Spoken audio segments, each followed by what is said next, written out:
Hello. Hello, everybody. I'm sorry for the slightly longer than it should have been wait.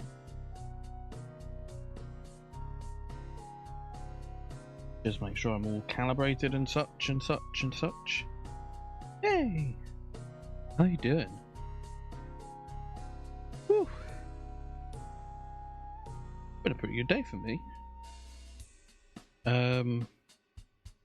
Well, a delivery of mine that I was waiting on got delayed till tomorrow. So that was annoying, but it's not the end of the world. Like I'll manage. Why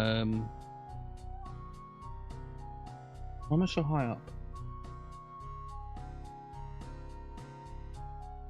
There we go. Anyway, yeah, how are you? What else have I done today? Played game. Technically I did speedrun practice, although it's kind of not supposed to be at this point. I'm just trying to test something out. I'm getting, I want at some point in the near future to get a new keyboard, and so I'm testing out the kind of switches I want to put in it. It's not going to be a full custom whatever, it's going to be like something hot swappable. I don't know if that counts as custom. I'm not like, ooh, let me buy a plate and let me buy a case and a PCB and put it all together myself. I'm not like that.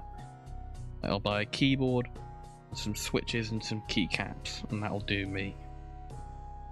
But yeah, so that's the delivery I'm waiting on. Some switches that I wanted to test out. I got a pack of them. They were very cheap, so I just thought, why not?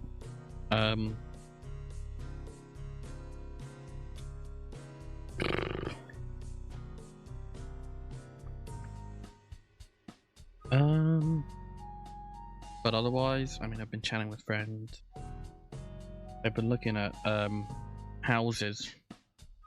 I don't think anyone's particularly in the running to buy a house right now, but sometimes my friends and I just end up looking at houses that are available on online listings and laughing at some of the strange ones.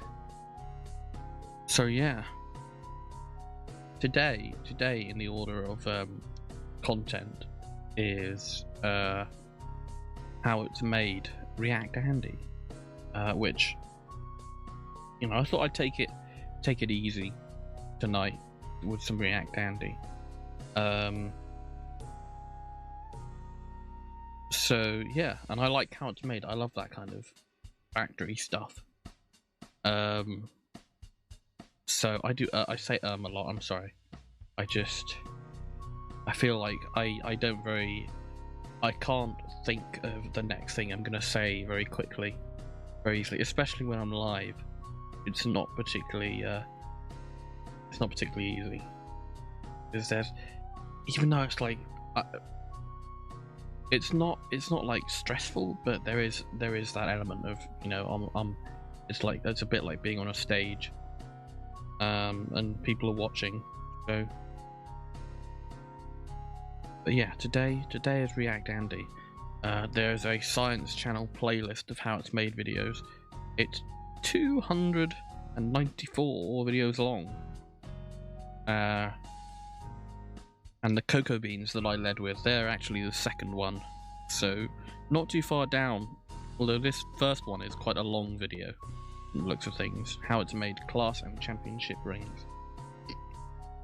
Just before we get going, I wanted to point out the subgoal with this new fancy command, where I will get a new emote. It'll probably be it'll be either a WoW emote, like Pog, but less Twitch humor. I'm not the biggest Twitch humor person in the world, to be honest. Used to be bigger on it, not so much now. I've grown up and grown old and jaded. But It'll be either one of those, or it'll be like a yay emote or a cheer emote. Because I think that'd be nice for people to have. But I also want to, yeah, I'll be playing Hollow Knight as well, which is a game that I've been meaning to play for a very, very long time now. Probably since it came out. But you know, well, I get sidetracked a lot. I get sidetracked very easily. I have a lot of games that I think, oh, I should play this, and then I add it to a wish list, or I buy it, and then I just don't play it for however long. So yeah, but I will be going through that once I hit 15 subs, and I imagine that it should be good, because I've got a lot of friends who like it, and hopefully that will be helpful. Ooh, I don't know. It would be nice to be able to connect with them about Hollow Knight. Talk to them about it, you know. I like talking with friends about the games I play. 1 second, because I realised I forgot to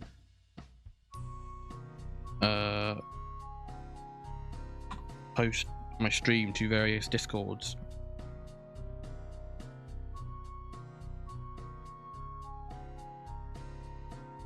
It did go to my own Discord though, didn't it?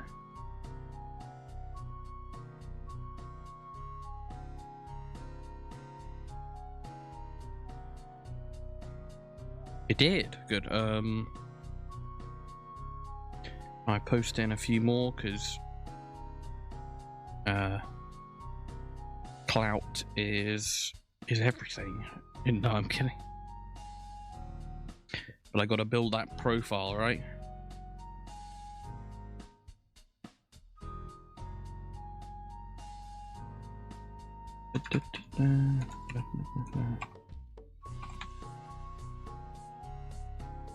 No. Excellent. So there's one.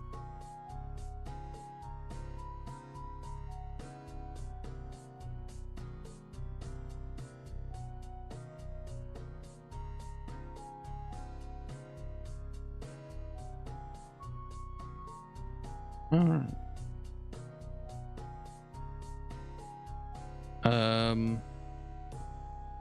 Did I just post to here? No, I didn't. There you go.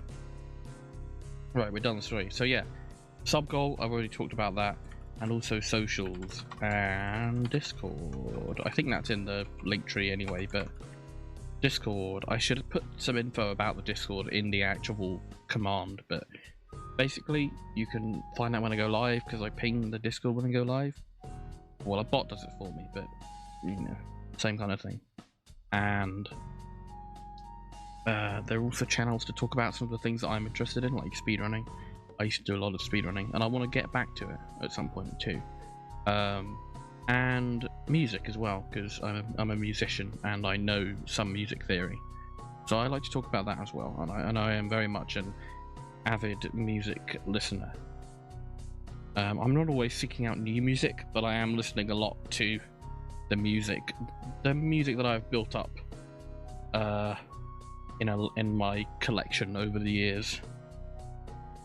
My collection being my Apple Music library, I guess. That's what passes for a music collection in the current year.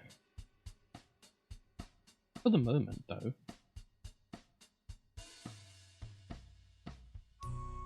let's do some learning. Yeah. Okay. So the first one is how it's made class and championship rings. I'll just do the volume balancing.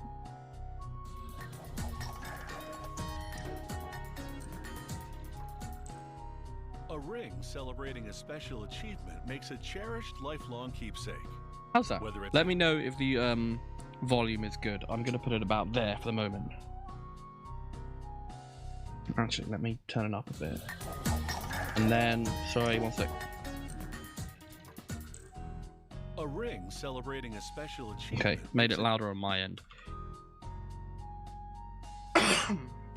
Excuse me. Right, yes. Let us watch how it's made and learn a thing or two about how things are made. Here we go. Class and championship rings first. Which would be quite interesting to know about. Most of what I watch about how it's made is the food. Lifelong keepsake. The food ones, because I don't know. Food is food, isn't it? Or a championship ring for the But players on a winning sports team. Bit of variety never hurt anyone. Well, this special piece of probably did at some point, but let's ignore that. Alright, teach me about the ring.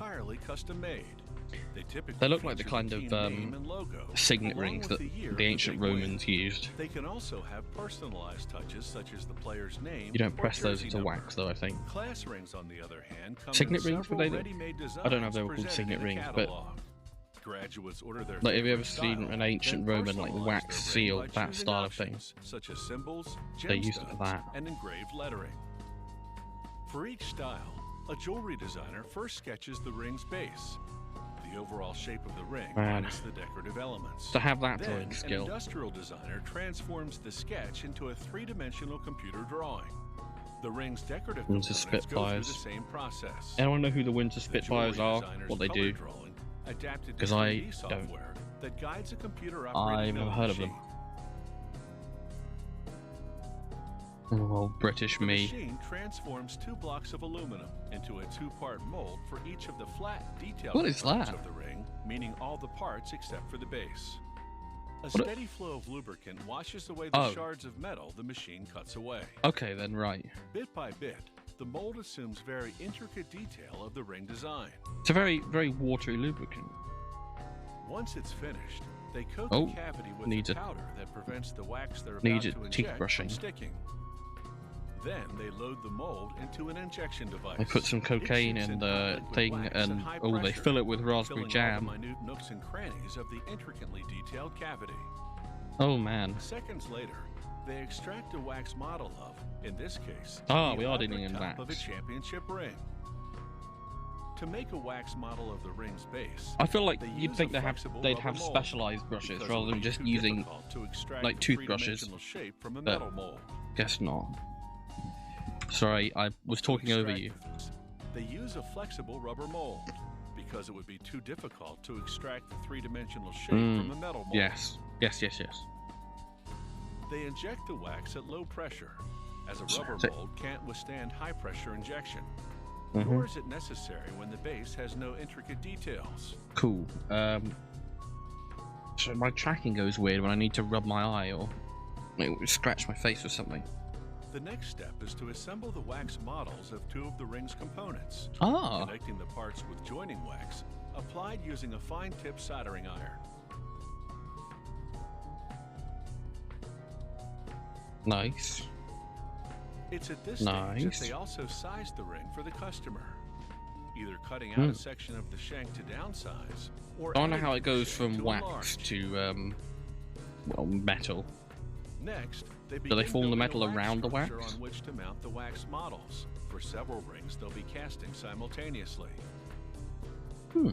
They solder a small stem to each model.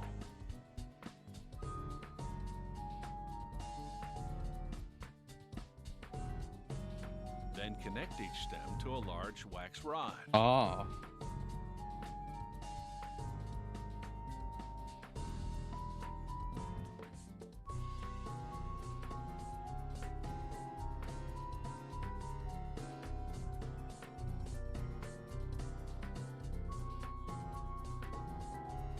When they're done, they have a tree-like structure holding all the wax models. Cool. They solder this structure to a rubber base. Then slip a metal flask over it. Oh.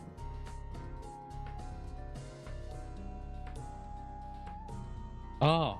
Next, they mix up some plaster, blending it A for lot of good cocaine half used in hour ring under a making. vacuum to remove all the air bubbles.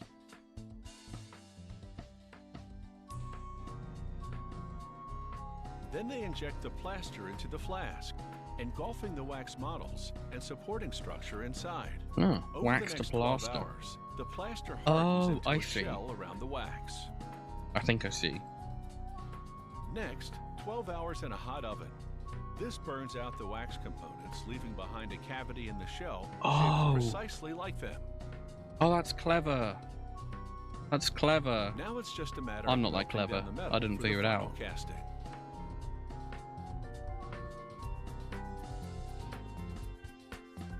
What are they? What are you like? What are they? What are they going in there for? What is that? You got some little ball bearings, but what? Just like, I don't know, spare metal you had lying around, just like in it goes. Like, okay. The technique of using a wax model to create a mold is known as the lost wax process. This company uses the plaster shell as a mold to cast rings in 3 types of metal: gold, sterling silver, and stainless steel. Regardless of the metal, the ring favorite metals, personally. is the same. In just minutes, the induction furnace has heated the metal, in this case gold, to the required molten state. They carefully pour it into the plaster shell. Gold flows down channels and into cavities left when the wax burnt out. It almost looks translucent Once when the it's gold cools heated like and that. solidifies,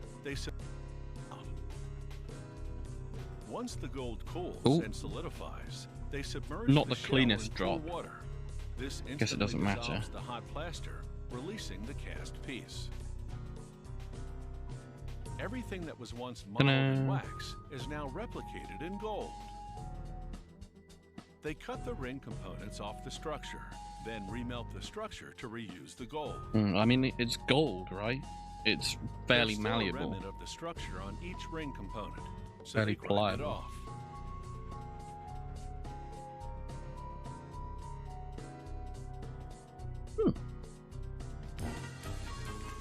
Next, using a Rika. grinding tool so small Oh, that it thank fits you. through Thank the you so ring, much. They smooth. Hey, how you doing? I hope you had a good stream. Archie Baldi.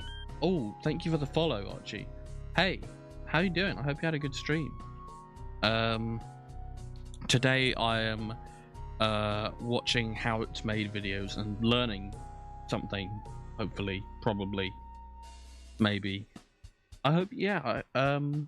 I hope you've all had a good time with Rika. What were you up to?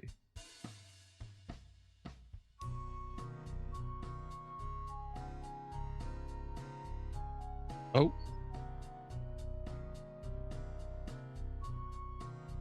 Yeah, thanks again for the raid. Really appreciate that.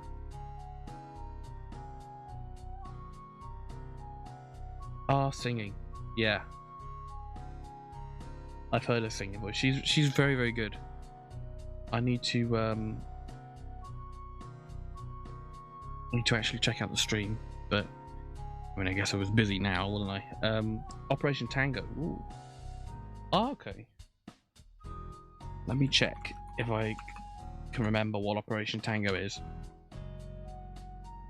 Have I seen this before? I'm not sure.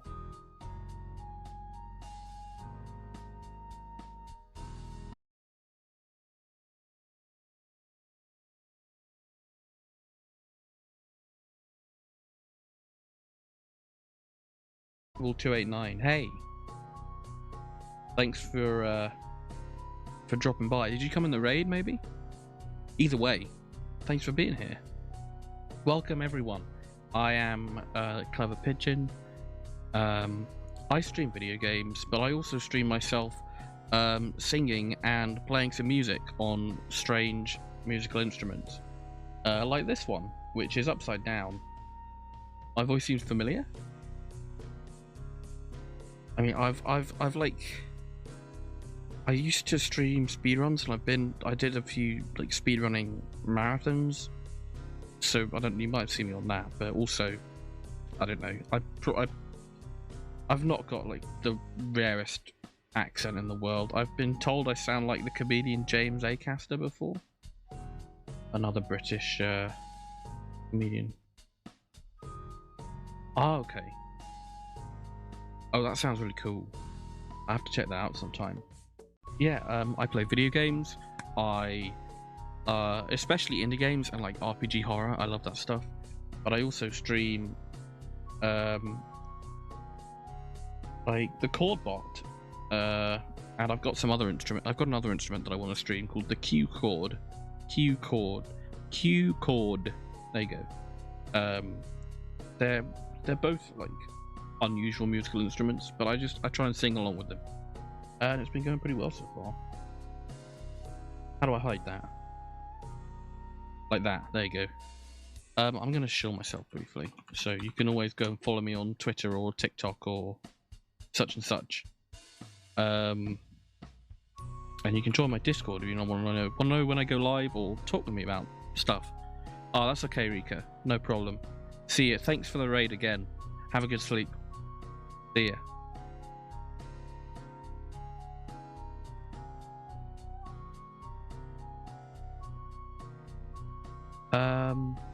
Hannibal. Yeah, with the raid. I like the atmosphere here. We'll hang out a bit. Also, sorry for my English. I haven't wrote it in a while. That's fine. That's fine. Your English is perfectly great. Perfectly good. It's better than mine at the moment. No, your English is fine. And thank you for sticking around. Thank you all. Yes. Shall we learn how rings are made? So currently, what we've learned is they make a wax like model of the ring, and then they cast that model into plaster, and then they dissolve the plaster.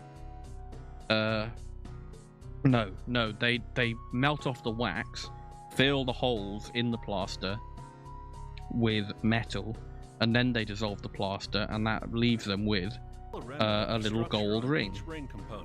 So they grind it off. Gold in this case. Yeah. So that's about where we are. We're pretty early on in our how it's made journey. So small that it fits through the ring, they smooth the inside surface. Hey. Then they stamp in the company name, along with the internationally recognized Careful. code identifying the metal, such as 10K for 10-karat gold. Very nice. To smooth the ring's outer surface, they use a grinding wheel which has splits in its abrasive discs. What do they do? The split produces a see-through view as the discs spin at high speed. Oh, that's clever. Oh, that's very smart.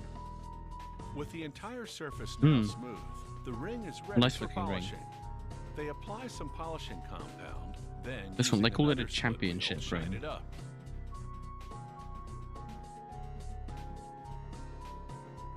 Next, the top of the ring goes to the stone setting department, where using a fine rotary tool, a specialist contours each set to fit the gemstone's pointed base. No, well, like by RPG horror, I mean like RPG maker stuff. So, if you've ever heard of Ebe or The Witch's House or Omori, which are some of those, they're some of the most well-known and popular RPG maker horror games. Stuff like that. I've played a few others as well. I want to keep playing some more of them. Next, he sets Mad Father, maybe, is another one. He presses Little diamonds. into place. It's a nice looking ring. Metal inward I think it's a sports team. Down.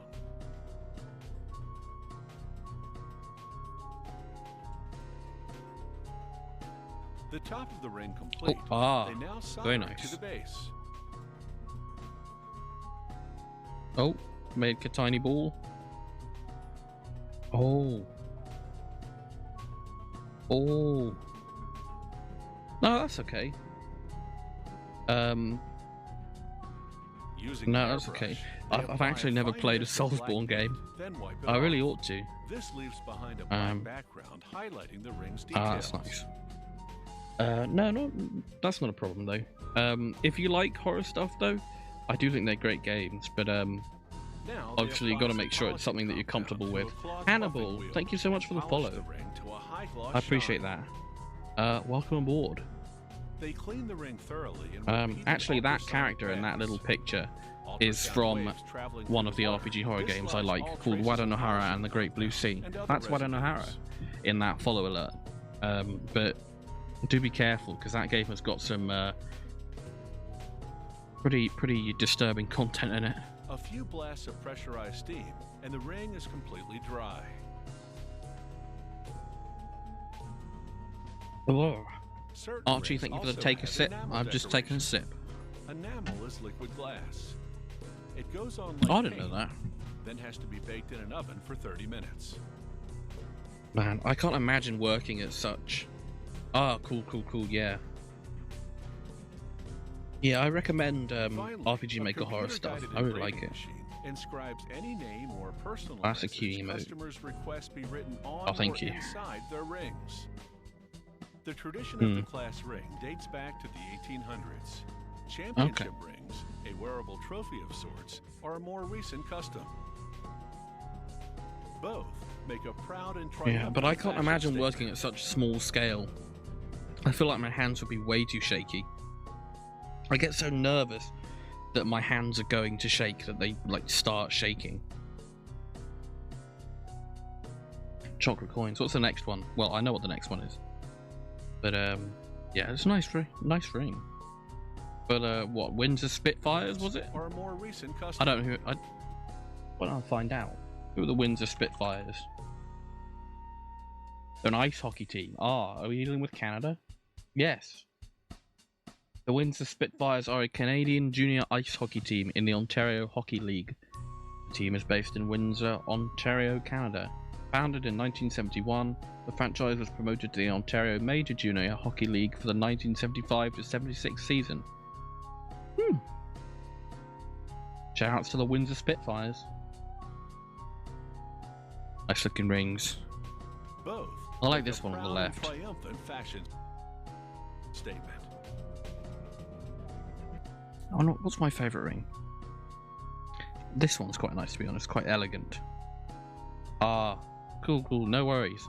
Thanks for dropping by. Well, coming by on the raid. And thanks for the follow. Yeah. I hope you have a good nap. See you around.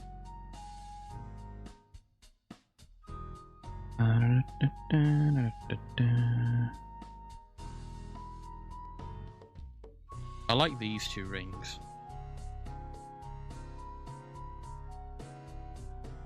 Okay. Right. We'll move on to the next one, which I remember is cocoa beans. Which is handy, because... Oh, why is this one so much louder? Cocoa beans are the primary raw material for So I've making seen chocolate. how it's made They on come from chocolate, the but I fruit haven't of seen the cocoa cocoa tree, beans one. native to Central and South And America. I The like ancient chocolate a Mayans would lot. grind them up to make I a eat a lot of special chocolate, beverage much for more than I marriage should, I'm sure, ceremonies so and other rituals. I want to know Today, about this. Coca is cultivated in the rainforest areas of many countries in the tropics. These cocoa beans from Costa Rica were cultivated without the use of chemical fertilizers, pesticides, or fungicides. Organic. Farming coca organically requires meticulous care and maintenance. Why does he of the keep calling it crop, coca? along with grafting Coca. techniques to help establish disease-tolerant tree I haven't varieties. heard that pronunciation before. The farmer cuts a budwood, a young branch about to bud, from a healthy, productive tree, and grafts it onto a sucker growing from the base of a tree, which is either diseased or old and unproductive. She cuts a slot at the Oh, how top of the swords are sucker, made. then I don't think wraps I've a seen plastic those. strip around the budwood to hold in moisture I wonder if until it's the in this graft playlist. grows. I've got a playlist of like Next, almost she cuts a 300 how pin it's and made end on the videos here budwood and inserts it that into the Science slot channel she made, made in the so sucker. it might show up eventually, I don't know. Covers it with a plastic bag. I'm not sure we'll get to Bagging all protects the 294 graft today against though. two potential extremes: dehydration and excessive rain, No. which causes rot or fungus. If the graft takes, the union seals itself in a month or even sooner. Strategic pruning strengthens the tree and keeps it growing low and in a shape that's easy to maintain and harvest. Yeah, I've seen. Before long, I mean, if you flowers know begin to Nyanas, the bud and VTuber, bloom. I mean, I've Tiny seen bees her pollinate the watching flowers, people after demo which tiny swords. It's not quite the same as how they're pods made, begin but to emerge. swords are pretty cool. The pods grow and grow Hmm. and gradually change color. Yes. Just like When the color Minecraft. transformation is complete, I'm kidding. they're ripe for harvest. There are many varieties of coca Ooh. trees with pods of different colors. Pink and red It and orange generally and takes green. about 5 months from first blooms to pod maturity. Come harvest time, they collect only the pods which are undoubtedly ready. If a pod isn't fully ripened, The cocoa beans inside will be acidic and bitter. Oh yeah. I think I've heard about that before. I've learned a bit about this before, but not from how it's made. The branch without damaging the tree in the process. Nice. A lot of pliers involved in both ring production and cocoa farming. The rind is a little over an inch thick. It's rough and bumpy. I've heard that the pulp of the fruit is very sweet and quite nice. Inside. The fruit is made up of a sweet edible pulp, encasing 30 to 50 large white seeds. These are the cocoa beans. I wouldn't mind trying it at some point, but... Oh, okay. The beans Oh, and Rika. pulp go to the Hey, fair enough. fermentation area. Whatever works for you, Workers you know. lay them in boxes or heaps and cover them for 4 to 6 days. Rika's cool. I'd say if the only VTuber you know is Rika, you know, pretty good VTuber to know. Kicks in. The natural sugars interact with oxygen. The pulp slowly breaks down, liquefies, and drains away. The color and chemical composition of the beans change, and they become less acidic and develop a chocolatey taste. The next step is to dry the beans. Oh yeah, I've seen this. Workers spread them out on big trays and lay them out in the sun. You've got to dry them. Do they ferment at this point? Are you going to ferment them?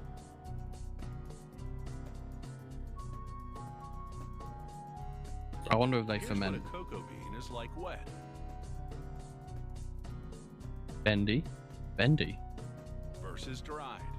And then it's just like... Yeah. The dried beans now go through a selection process. Workers examine them. No, okay. I don't think they're at the fermentation yet. Or other imperfections. Beans which fail inspection are sold locally at a lower price, or go to the compost heap. Beans that pass are weighed, bagged for export, and sold to chocolate makers. Yeah. Or did I miss the fermentation bit? On the size of the beans, and I'm not very smart. Which varies according to the cocoa tree variety. It takes about 300 to 600 cocoa beans to produce 1 kilogram of chocolate. Chocolate. Very distinctive accent, this guy. Was this the fermenting bit? As heat under the cover builds up, oh yeah, fermentation kicks in. I missed the fermentation bit because I was talking. The natural sugars interact. Yeah, okay, fermentation, and then they dry them. Right, what's next? I don't know this one. Oh, blue cheese. I don't actually like blue cheese, but Stilton is a creamy and crumbly British blue cheese whose roots date back to the early 1700s. You wouldn't like to. No, I wouldn't like to do it either. To be honest, too much. Always produced in an 18-pound. Too much. What's the word I'm looking for? Like intricate work, precise work, and you've got to be thorough as well. Too much.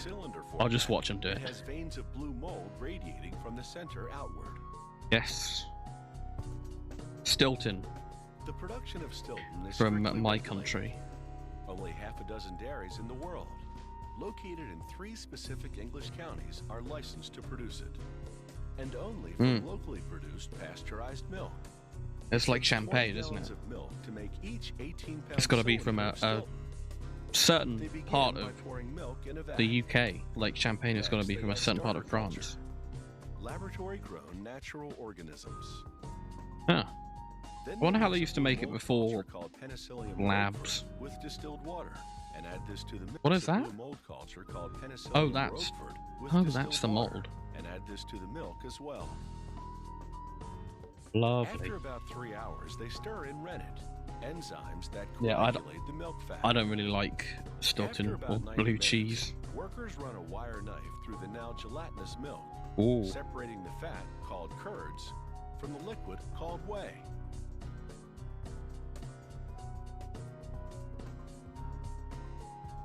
Oh, okay, Then, yeah. overnight, Fair enough. they drain Fair the enough. whey out of the bottom of the vat. Maybe Next morning, I don't the know. firm curds Maybe go I could through a get mill, used to which breaks blue them up cheese, into a but crumbly consistency. I don't know if I can get past the Workers mold lay in out it. portions of 24 pounds, I know it's like each of which not will become an unhealthy mold. 18-pound It's not going to cylinder kill of you. cheese. After adding But I salt, can't say I like the company idea of won't eating disclose mold. just how much. 2 workers gently hand mix the portion. 2 different mixing styles blending the ingredients more thoroughly than one. Then they funnel each portion into a cylindrical plastic cheese mold called a hoop. Ooh. The curd The still cheese contain hoop. whey, so workers stack the hoops for 5 days. Oh, is all the whey gonna run out? Cheeses are pressed to drain the whey, not Stilton. Oh. Here, gravity does the job. Yeah, there we go. The cheese drains under its own weight. Workers flip the hoop once daily to drain through both the top and bottom. Smart, smart. After 5 days, they remove the hoop. The cheese The taste. now drier Fair stands enough, on its yes. own. While with a knife, they perform a critical procedure called rubbing up. They rub Called the what? entire surface with a flat blade, sealing all the holes Oh, so I that see. air can't penetrate and cause premature internal mold growth. Not mold yet. Mold comes later. Okay, yeah. Fair enough. I'm not a Now, huge the fan cheese of goes onto a really bitter stillage, things. a type of trolley, and begins its journey through the Which is a shame. I'd climate-controlled like to gluing eat rooms, more named for the color dark of the chocolate, internal mold 'cause growth, which occurs I there. don't know. I'd like to eat more Workers flip the posh cheese chocolate, daily gourmet to chocolate, prevent but its cylindrical I shape can't really from deal with distorting dark under chocolate. its It's own too weight. bitter. Within a My week to taste 10 is too days, commercial. grayish white, sometimes orange, naturally Hey, occurring so I'm gonna- growth, which occurs there. Controlled blue. Did you onto put a the mold in? stillage. I don't know. The color of the internal to prevent its cylindrical They put the shape mold from in. There we distorting go. Under its own weight. Within a week to 10 days, Yep. grayish white, sometimes orange, naturally occurring mold begins growing on the outside. And from that point on, when the cheese acquires a certain amount of mold, they move it to the next level room, then to the we next go. one, and so Oh, on. right. They At organise about it the by 5-week mark, mold they mount percentage. the cheese on the turntable of a piercing machine. With each press of a foot pedal, the turntable rotates slightly, and long stainless steel And needles what's pierce going the on? cheese. Oh, ow. That looks like a torture device. These tiny holes permit oxygen to enter. Ah. And kickstart the penicillian Roquefort blue mold culture that the dairy put in the milk earlier on. Before long, blue mold it is gradually time- grows from the center of the cheese outward. Time to grow the mold inside the cheese. To monitor the extent of Take the a blue mold core growth, of cheese. the dairy's cheese Like checking the graters age of draw a tree. samples using a tool called a cheese iron. A cheese iron. Fair enough. The iron reaches all the way to the core of the cylinder. When the Oh, sample yeah, there you shows go. that the bluing runs right through, the cheese is ready, more or less. More or less. What comes next? The timing's actually a bit tricky. Stilton is a relatively young cheese, best eaten between 12 and 14 weeks. The dairy does its best to coordinate shipping so that the cheese is at its optimum quality when it reaches the customer. Oh, I see. Therefore, it They wanna ships ship 8 it or at the 9 right week time. old cheese to local stores and 7-week-old cheese to international customers, so that Ah. the Blue Stilton will be an ideal 8 or 9 weeks of age when it arrives at its destination. Yeah. That's how I felt watching the cocoa beans one. I suppose I wouldn't mind some cheese.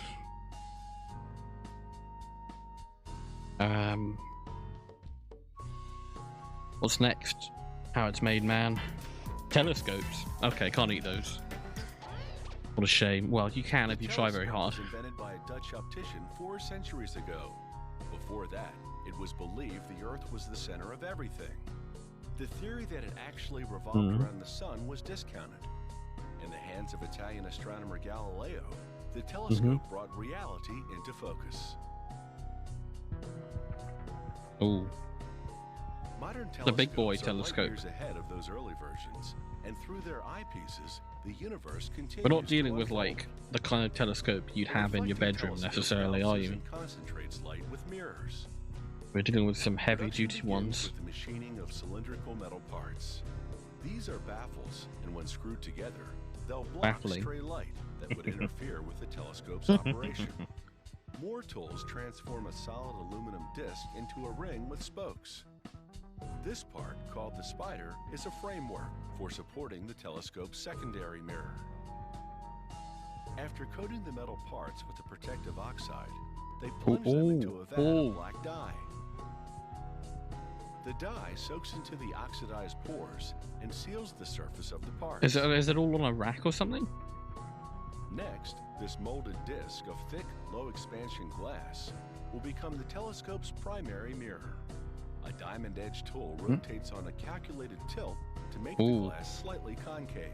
To improve the concave profile, a worker coats the glass with abrasive.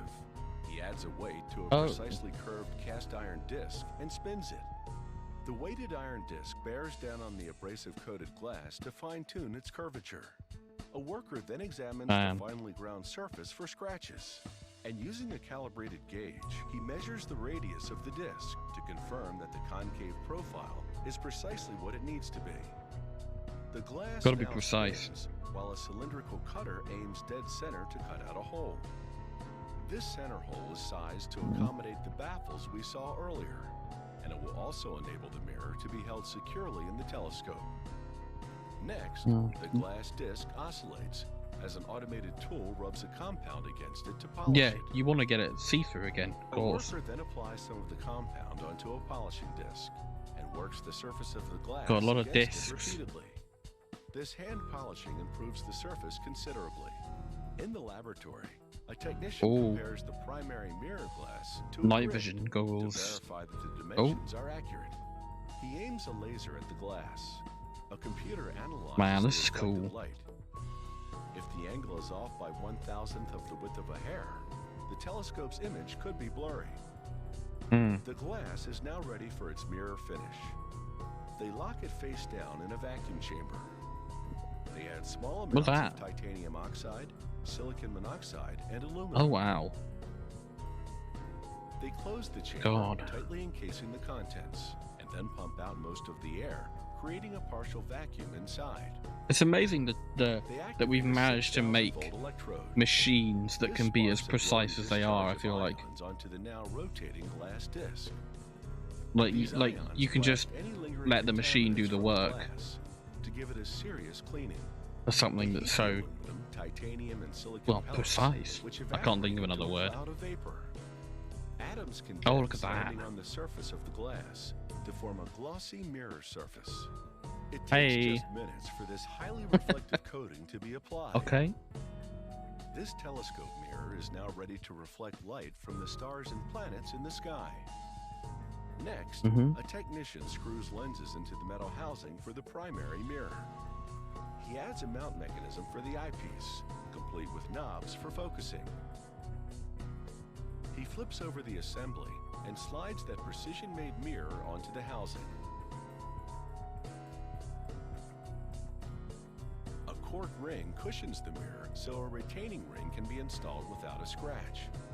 The telescope's primary mirror is now secured to the housing. He pieces together the three-part baffle, then screws it to the lens holder protruding from the center of the telescope mirror. He joins the baffle and mirror assembly to the telescope tube. The tube has already been equipped with a secondary mirror that will bounce reflected images from the primary mirror back for magnification and viewing. It's taken about 6 weeks to build this telescope. Oh wow. And now it's ready to help unravel the mysteries of the universe. Very cool. I wish I had a big telescope like that. Look up into the sky. How it's made awnings. I don't actually considered how these are made. Learn something new every day. The awnings usually marks the rollout of patio season. It's a long tradition, one that actually awnings to me, they remind me of Super Mario Sunshine. From the hot sun under like bouncing on them in Delfino Plaza. Mean there's always something new under the sun. With modern mechanisms, unfolding an awning has never been easier. This manual crank system is designed for a smooth rollout. And for extra convenience, there are motorized awnings, operated by remote control. Cool. Production begins with the fabric, which comes in a range of weather-resistant synthetics. The seamstress cuts out patterns from thick acrylic material and sews the pieces together. Here, she works on the awning's front valance. A roller keeps the fabric correctly aligned and stops it from bunching up as she sews. She stitches a long pocket along the border. Oh. A plastic rod will later be I through see, it to yes. connect the valance to the awning framework. She traces a scalloped edge onto the bottom of the valance. Oh, there you go. And carefully cuts along the penciled line. Oh, got to cut by hand though. With a steady Very hand, interesting. she follows the outline precisely to give the valance those distinctive curves and notches. Interesting that that's cut by hand. Like, I would have imagined they'd had a machine for that. But I don't know. Guess you can't do everything by machine. Into a channel in the tube, and then slide a plastic rod into the pocket. This secures the end of the fabric to the tube. It takes two people to avoid any buckling of the fabric. They insert a plastic cap into one end of the tube, but leave the other end open for the installation Bash, of bash, the motor. bash. They now wind the awning panel around the tube. Rolling shield. Their efforts, so the tension in We've seen the mold rolling, is where's the equal at shield? both ends. Next, rollers carry a squared aluminum tube to a here it goes. saw. Here it goes. Watch it go. Once in position, That's a good camera angle. I like that. To steady the tube, and the saw slices Not it enough to the moving correct cameras length. on how it's made. The cut tube will be the carrier bar, an important part of the awning framework. A worker now builds that framework starting with the carrier bar. He slides a bracket partway down the tube and uses it to attach the retractable arms, securing the assembly with a heavy-duty steel pin. Two workers slide connector pieces into the grooves in the drop bar for the valance. Then they raise the bar and attach the retractable arms. Up. They install a side bearing in the end of the connector bar. It's one of two that will support the awning's main tube. I see. Next up is that fabric wrap tube. Here it is. They attach it to Here the it comes. framework and tuck the other end of the awning fabric into a round slot in the drop bar. They slide another long plastic rod through a pocket Do the same in thing fabric again. to secure it. They're now ready for the motor. It's a tubular model. He attaches a metal bracket for assembling the motor to the main framework. He then equips the tubular motor with two A rolling plastic shield, rings the awning running each manufacturers. end. Powered by the motor, It seems these like rings will that's the name of the revolve to company open that and makes close them. the awning. Oh, you got a remote. A test confirms that it's fully operational. Excellent.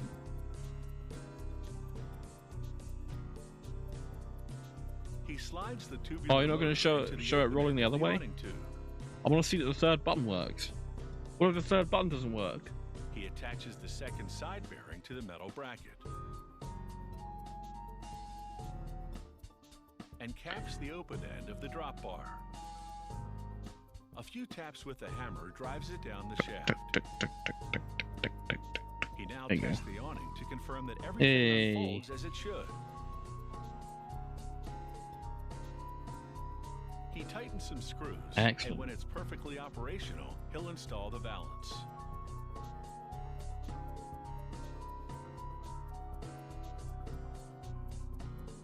It takes about an hour to manufacture a motorized awning, An hour? Not bad. and Hey. it should supply about a decade of shade. Very nice. Ready for Mario to bounce on.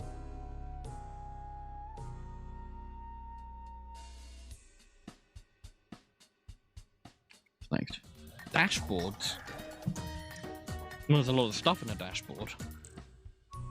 A car's dashboard is full of dials and gauges that keep the driver up to speed on everything.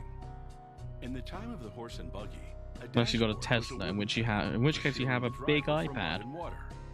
Hence the word dash, which can mean bespatter or splash.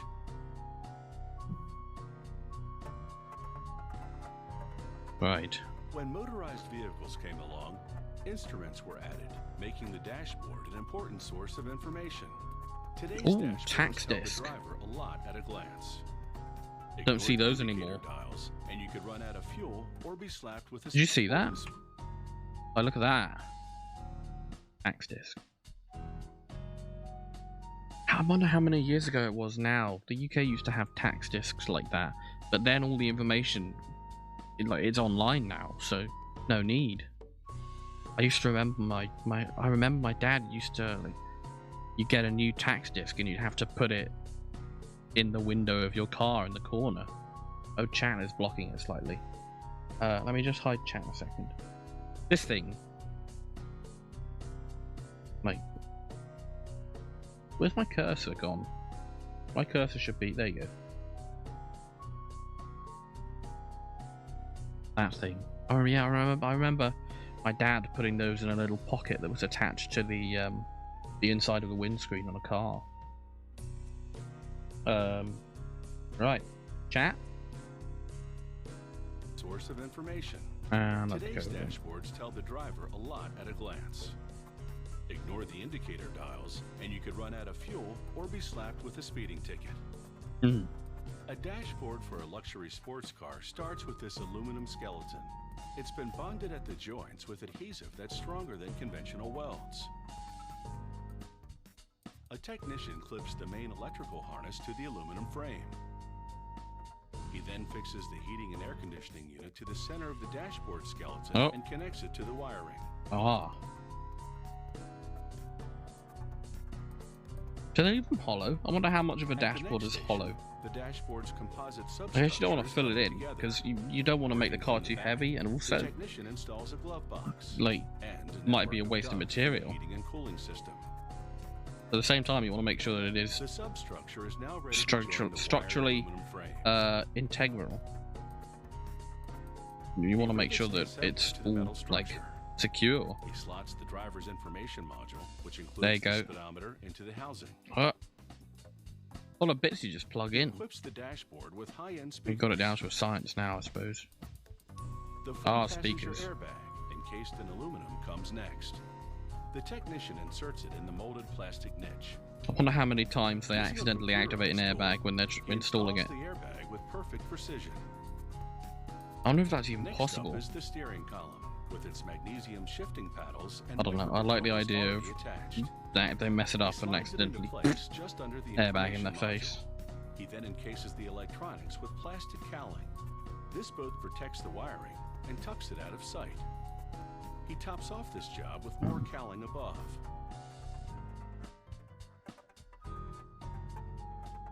He adds a hand-stitched leather surround to the dashboard center console. He inserts the center stack, which contains the radio, other audio equipment, and temperature control mechanisms. More leather adds a luxurious look, look at that, and feel to the cabin. The next the big assembles buttons. push-button controls for shifting gears. I like those buttons. He installs satisfying to press fascia through the back to avoid damaging the glossy finish on the front. He inserts vents for air conditioning and heating above the gear shift controls. Don't say it. Don't make the joke. I know he said vent. Shh, calm down, Pigeon. You don't have to. I'm a child. Assembly. The satellite navigation system gets the top spot, which will put it within easy eye shot once installed. Eddie, you got a car? I don't have a car. I don't know how to drive. With the sub-assembly almost complete, never really needed to learn. Not in my life at the moment. A chrome and glass casing for the starter. There you go. He slides it into place, and the unit is now ready for the dashboard. All right, off you go. Plug it all in, like making a PC. And installs the gadget-filled I guess it is in a way. The center stack. Presumably there's some kind of computational system running stuff. Encases the rest of the dashboard in leather paneling. There you go. This particular panel has a built-in split, so it will part if the airbag deploys. Oh yes, yes. Next, smart. A technician downloads computer software for all there you go. In the dashboard. Oh, that looks like a nice remote control. To the appropriate settings. Make sure it's all working. Very nice. Confirming that every instrument and control works perfectly. Gotta make sure it does work, haven't you? This dashboard now joins all the others, ready to take their place in the front of a luxury sports car. Oh, Aston Martin. A modern dashboard can define a car's interior space Very and suave. add serious gadget appeal. For example, there you go. This car uses a distinctive steel and crystal key for the engine ignition. When the key slot glows red, there's power. It's time to press a few buttons and see what pops up, like this speaker, for example. Ooh. Swanky. With a high-tech luxury dashboard, a driver can really travel in style. Nice one.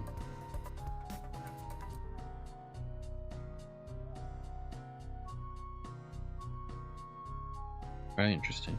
Bit different from just having a regular old car key. What's next? Pedal cars.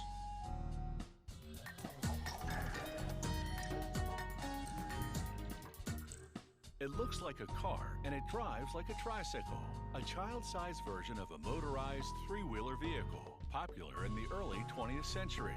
Instead of gas, pedal power propels this replica forward. Based on actual vehicles, a wave of nostalgia has put pedal cars on the road to a comeback.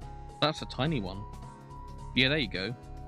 There's a big one. Pedal car is a snazzy Why didn't you, like, with a sleek get an actual metal one in your body showroom and real rubber tires. instead of the little figure? Highly collectible, owning one is a trip down memory lane. Oh, look at that. I'd quite like to have one of those, actually. Car's wood floor.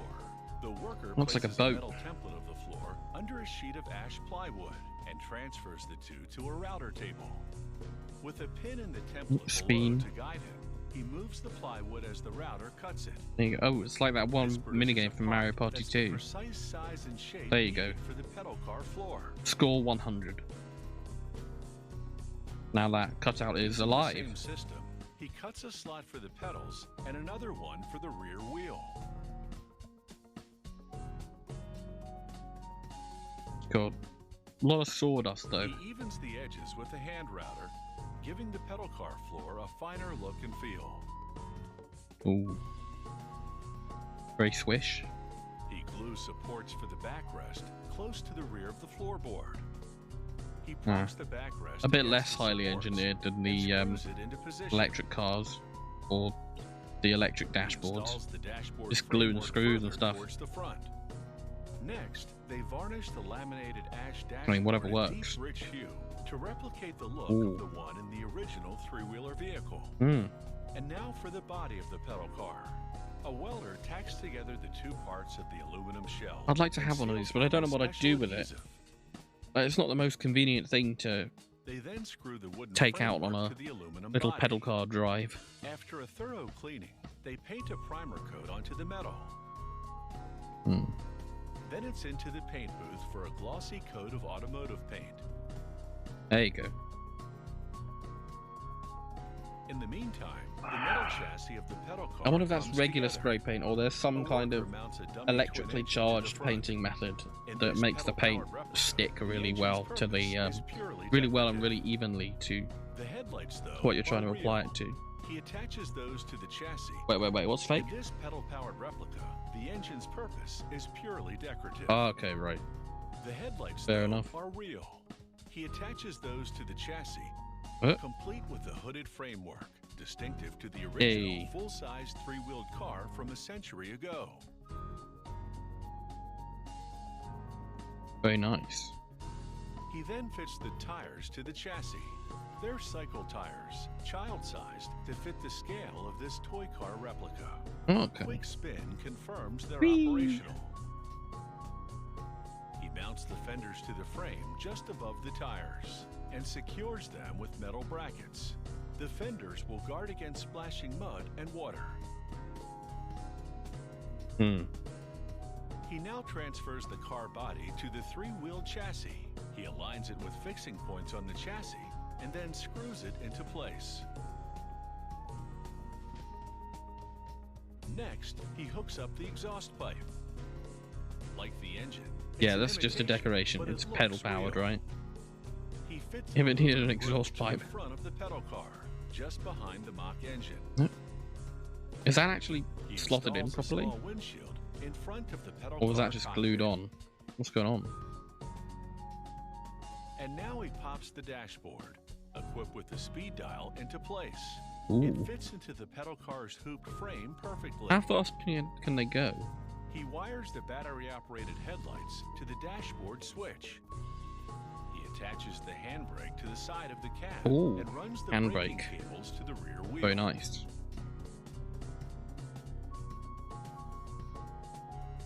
He threads the steering wheel column down through the dashboard to steering arms on the front wheel axle. Oh, interesting. The speed dial is, you have to look through the steering wheel. To precisely position the column to the shaft. There you go. In the seat. Into the cab. Looks like a nice seat. This completes the construction of this pedal-powered replica car. It takes about 40 hours to make one of these retro toys. When it comes to the did you actually do like the pedals though? And expended great effort.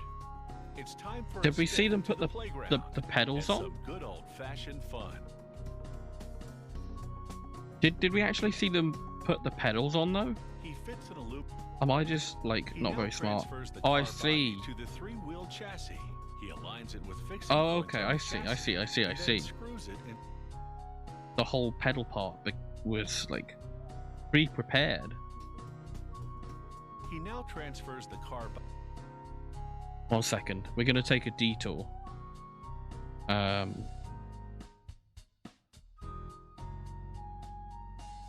want to look up pedal cars.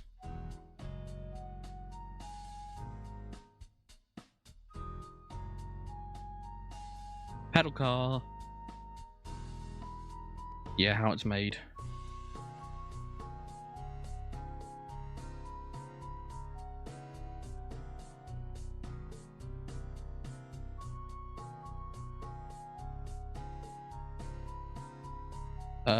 Not quite what I'm looking for. Replica, pedal car.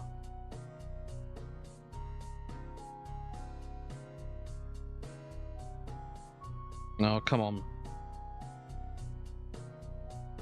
3-wheel pedal car.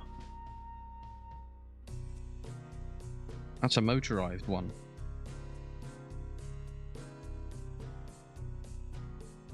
This looks like the closest thing I'm gonna find. That's loud.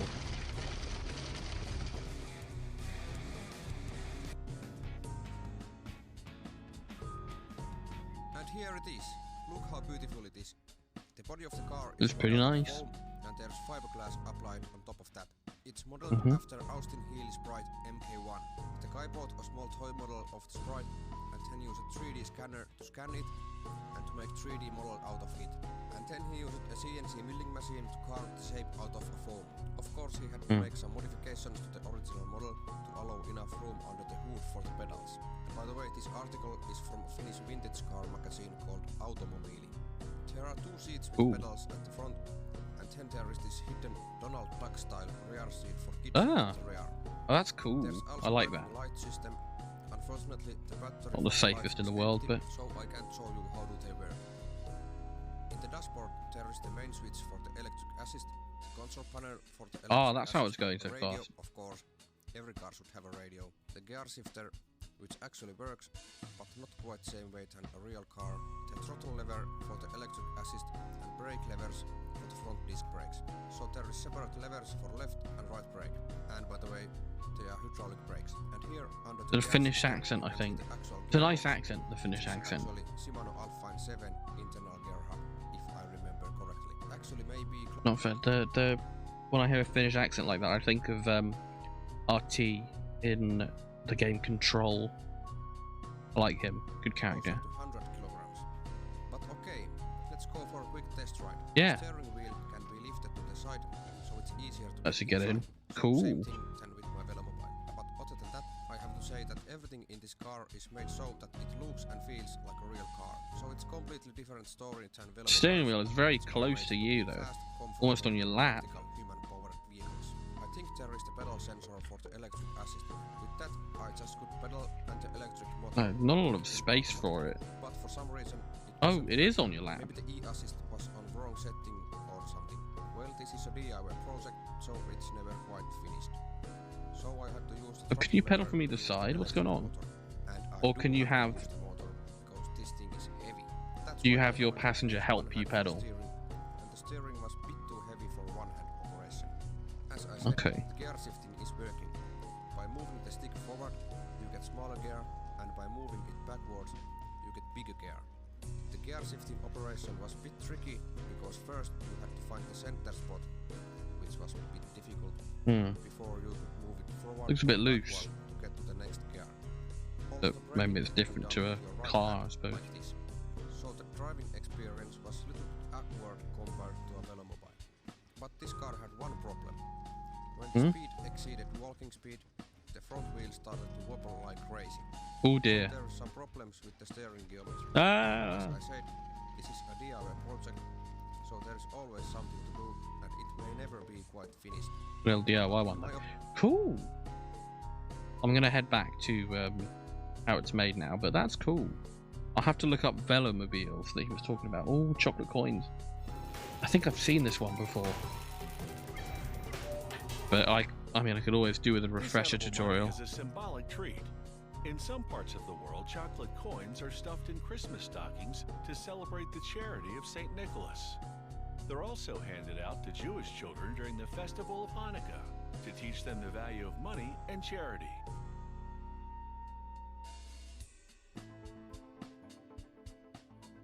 Chocolate coins don't have any purchasing power, but they do buy a lot of appreciative smiles from the kids. Man, runaway inflation that would cause. They start with giant chocolate bars. Yeah. 10 pounds of pure chocolate. Big chocolate bar. Give me one. Give me one of them. I'll take it. I'll just eat it like that. Hot water bubbles and steams inside a sleeved shell to heat and melt the chocolate. There are 2.5 you don't want to you don't want to have the water touching the chocolate directly because it'll seize.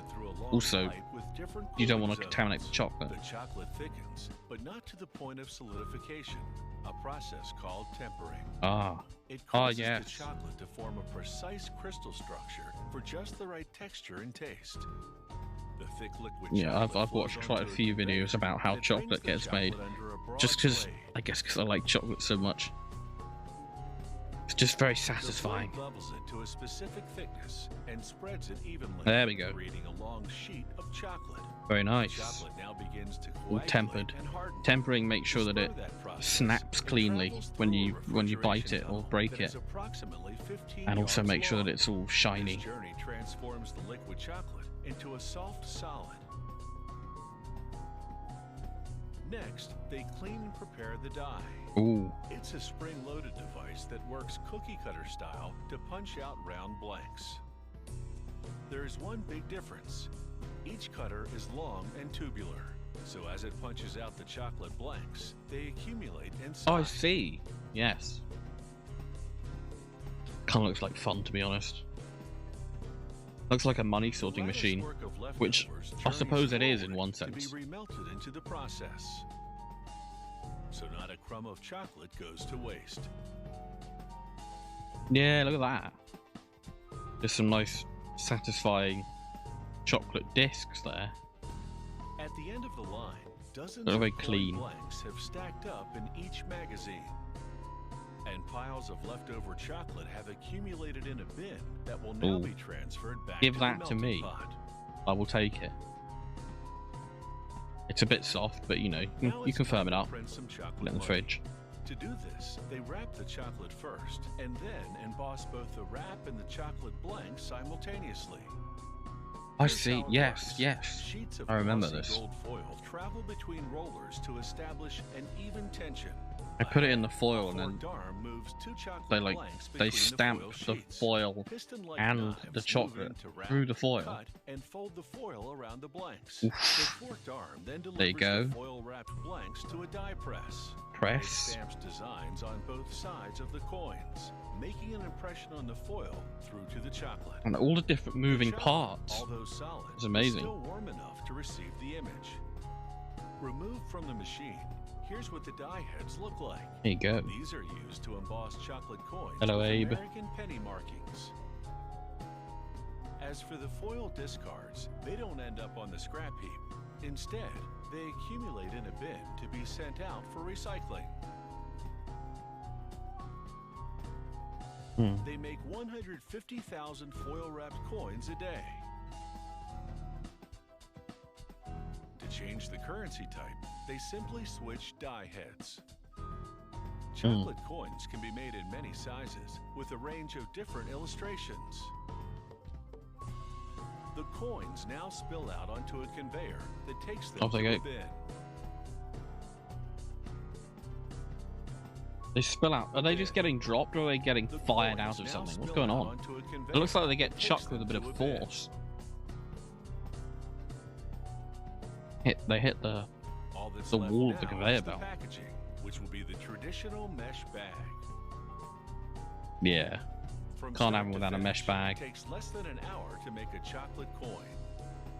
Gold dollars or $5 poker chips. Every day, it's a jackpot of chocolate money at this factory. So there's never any shortage of edible cash. Only decisions to be made. Poker chip or chocolate penny. I should get some flip a coin. Because a lot of chocolate coins are made with really cheap chocolate, but I wonder if I could get some that's made with like higher quality chocolate. So that was that's the keyboard shortcut. Beet sugar. Ooh. A common assumption is that all white sugar is derived from sugarcane. But 30% of the world's white sugar supply comes from the sugar beet. Ah, yes. I don't know a lot about this. I know very little, actually. Can be cultivated in cooler regions and in poorer soil. It takes about 7 beets to produce a little more than 2 pounds of sugar. The byproducts of processing, molasses and beet pulp, are used for animal feed. The processing of sugar beets yields various grades of Why was sugar. the package in Italian and then the other bit was white sugar. in German? Maybe it's in Switzerland? Farmers plant beet seeds in the spring and harvest the mature crop in the fall. Mechanical harvesters attack 6 rows at a time. They rip the plant out of the ground, chop off the leaves and crown, leaving just the bulbous root. Gotta wipe my eyes. Could rub my eyes and it best with the tracking. Typically weighs about 2 pounds. 17 to 18% of that is sucrose. Excuse me, I'm a little bit tired. So a loader transfers the harvest I keep yawning. into trucks. The loader's sieve, which makes me need to rub my eyes because my eyes start watering, and then my tracking goes all weird. When the trucks arrive at the sugar factory, they unload the beets, soil and stones included, onto a conveyor belt which transports them to a washing station. First, they head into a revolving drum, where under a shower of water, the beets rub against each other, dislodging the soil. The water flow floats the beets, which then exit the drum.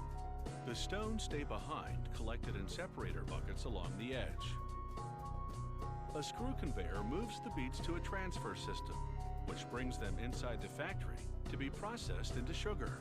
Was that water being like sprayed on them? It didn't look very clean. To be processed into Not sure what was going on there exactly, but I'm sure they figured it out by now. Oh wow, that's a long conveyor belt. That's a lot of sugar beets. Into cassettes. Into Strips about the cassettes. shape of French fries, but smaller.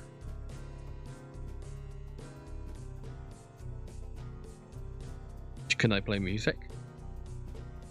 Oh. The cassettes travel on a conveyor belt into a large tank of Like hot hash water, browns, where they but soak for sugar. A few minutes. This gets their cell membranes to begin opening, clearing the way for the sucrose to exit during the next operation, in which the cassettes are pumped to the bottom of a 22-yard high extraction tower. A rotating shaft within the tower transports them slowly upward against the downward flow of hot water. So, something out of a horror sucrose, film. Producing a sugary water called raw juice. The next step is to purify this raw juice. Not going to make a joke about that. They burn limestone with coke to produce the chemical compound calcium hydroxide, also called lime milk. They add it in several stages to the raw juice. Meanwhile, they press the sucrose strip cassettes into pulp. Those are trucks of scale. Feed. So They add much carbon dioxide stuff. to the lime It's so much milk and stuff. juice mixture. This absorbs 1/3 of the juice's impurities. enabling a filtration system to remove So them. I saw. Oh, look at that. I know that's very childish of me, but what does that mean? I'm gonna look that up.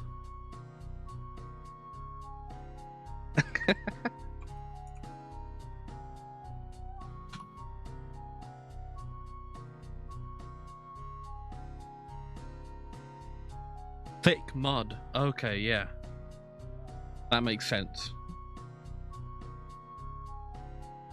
Christ.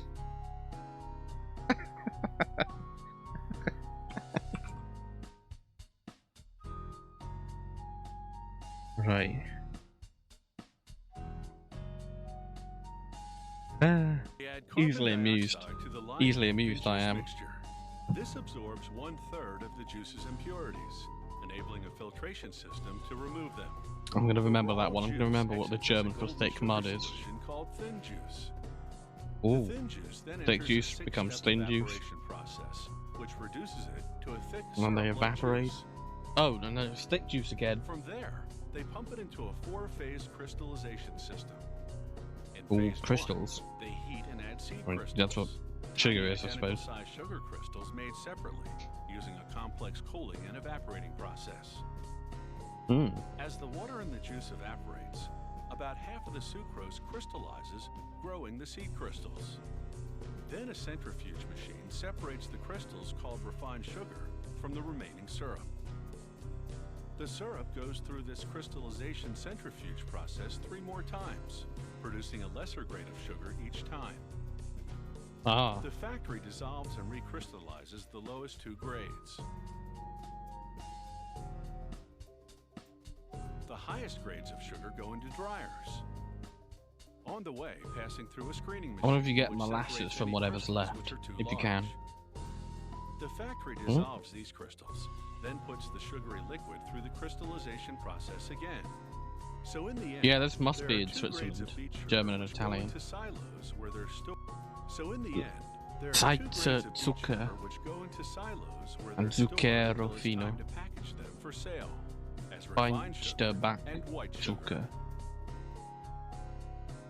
The boy you know. Alright. Let's build some suspense. I'm not going to skip. Show me the next one. Show me the next one, Science Channel. Come on. Come on, your boy's ready for some how it's made. Bandsaws.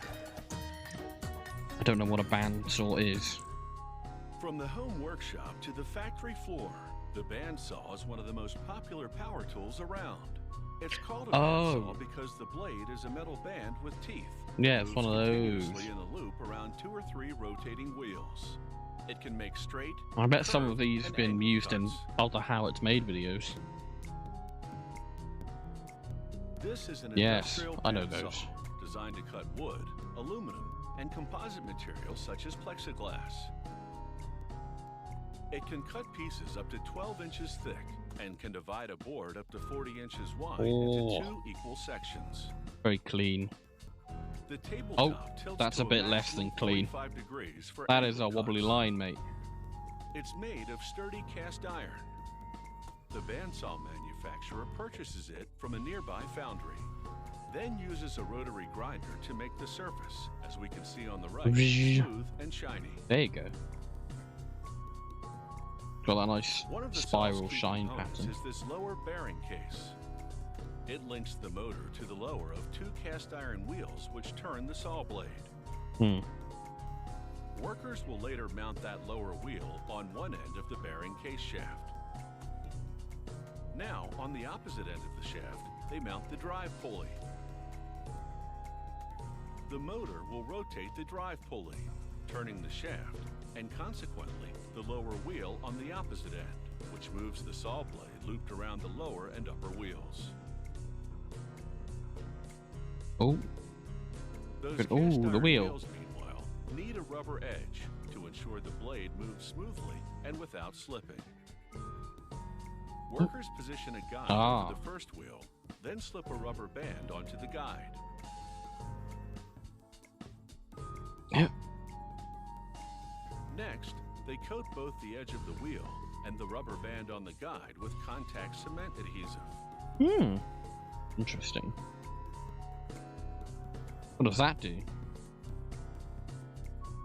Then they carefully pull the rubber band off the guide, flip it over, and press the glued side against the glued surface of the wheel. Ooh. Oh. I see. That's like a second layer of... The first wheel now has a rubberized edge. Ah. They repeat the same procedures for the second wheel. 2 layers of rubber, okay. Another department has welded the bandsaw steel cabinet. After the cabinet gets a paint job, workers begin installing the various components. Among them, the support assembly for the upper wheel.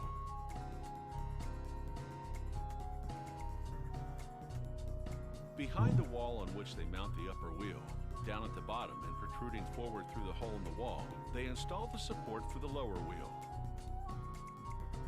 This support is the shaft of the lower bearing case, the side opposite the drive pulley. After mounting the lower Good wheel, music. they move behind the wall. I got good music in how it's made. Right below the lower bearing case. Ooh, and link more it to rubber. a pair of belts. So now There when you the go. motor runs, the pulley rotates Whoosh. and the lower wheel turns. Oh, that's Next, cool. they bolt in the tabletop. I like those belt It tilts systems. on I don't know, there's just something pairs of mating cool half about circle them. cast iron supports. Especially One when you watch attached the to belts table's getting underside, fitted over the other to wheels. cabinet's table frame. Now for the most critical part of the assembly process. Workers use this jig as a precision guide to align the wheels. The wheels must be perfectly balanced to keep the saw blade stable while it's cutting. Once the alignment's complete, workers remove the jig More belts? and loop the steel saw blade around the 2 Oh, wheels. no. Ooh, I didn't realize it was so bendy. They adjust the blade to the correct tautness by simply setting the tension gauge to There the you width go. of the blade. Oh, that's clever. Size it up by width. That's clever. And finally, the last step. Above the tabletop, they mount bearings which guide the blade. There you go. Make sure Without it's going the these, right way. The blade would wobble or drift offline due to Yes. the force of cutting through the wood or other hard material. Cool. Now, just a final check to ensure everything runs smoothly. How does it work? Make absolutely sure this There you go. bandsaw is up to speed when it comes to cutting construction materials. Yeah. Shut that. A Canadian general brand bandsaw you can be proud of. Very nice. Always giving it a clean as well. Spick and span, ready for the factory, ready for action. Let's go. Oh, back to food. Lasagna. There Go are on many then. ways to Show make me lasagna, Garfield but no matter things. how it stacks up, people seem to never get enough of this classic Italian dish.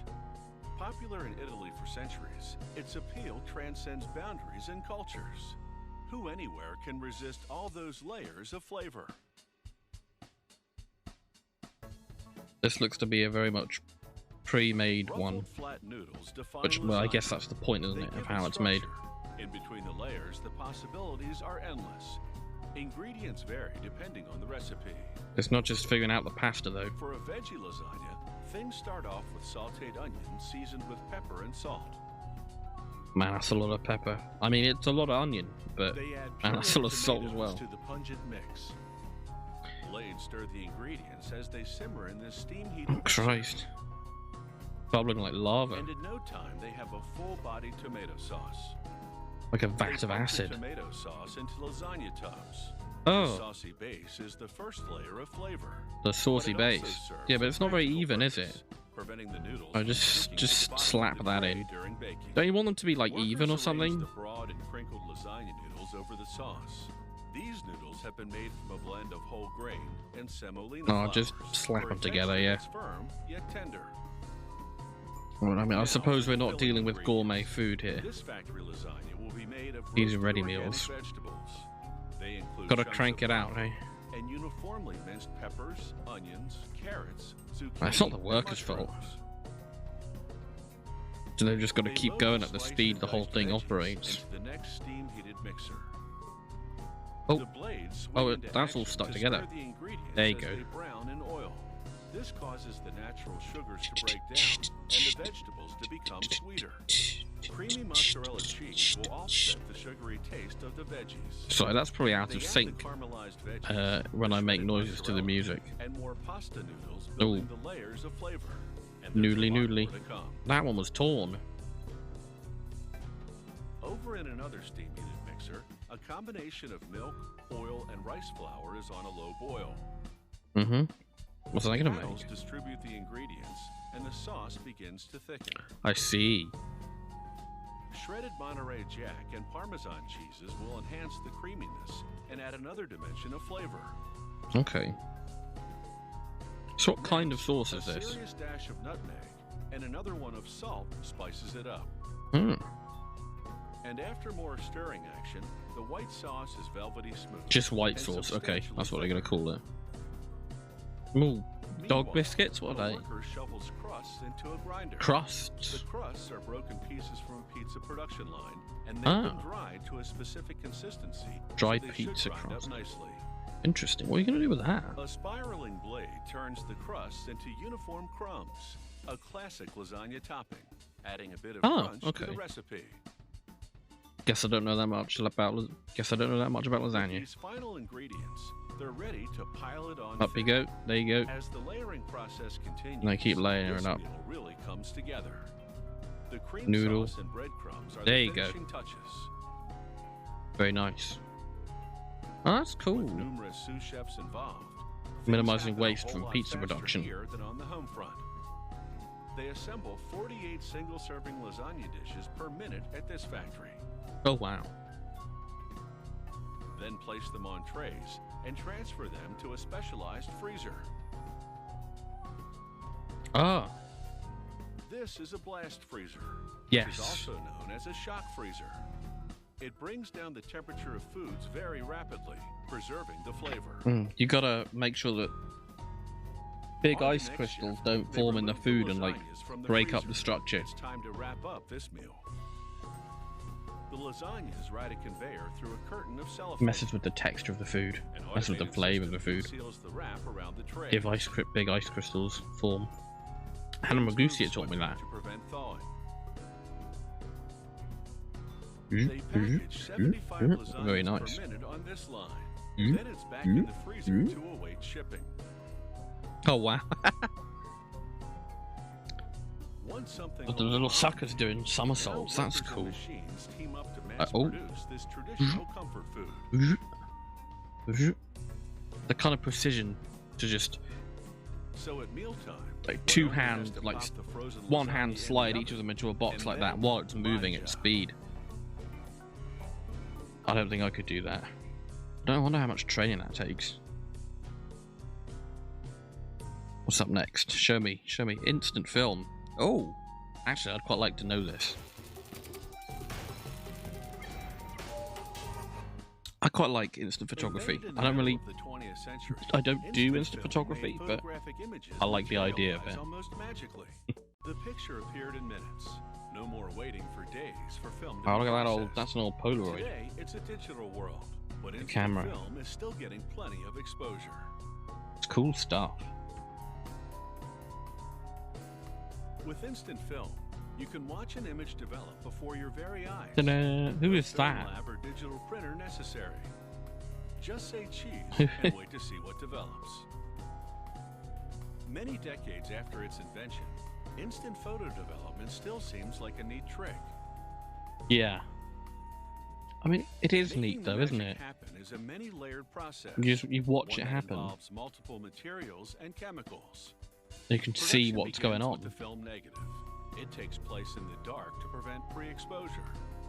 The technician dons night vision goggles, allowing him to monitor plastic film. We're as it going unfolds tactical into a recon coating mode. machine. Inside, various dyes and chemicals will transform the film into a negative. They switch the lights back on briefly for our camera. The film travels up and down towards the coating Ooh. machine. Show us the It's guy. a system that prevents any slackening in the feed. The coating is also done in the dark.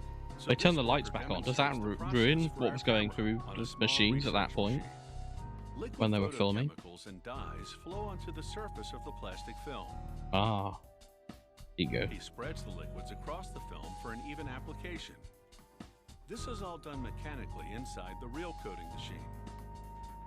Oh, Once coated, the film okay. will head into the dryer.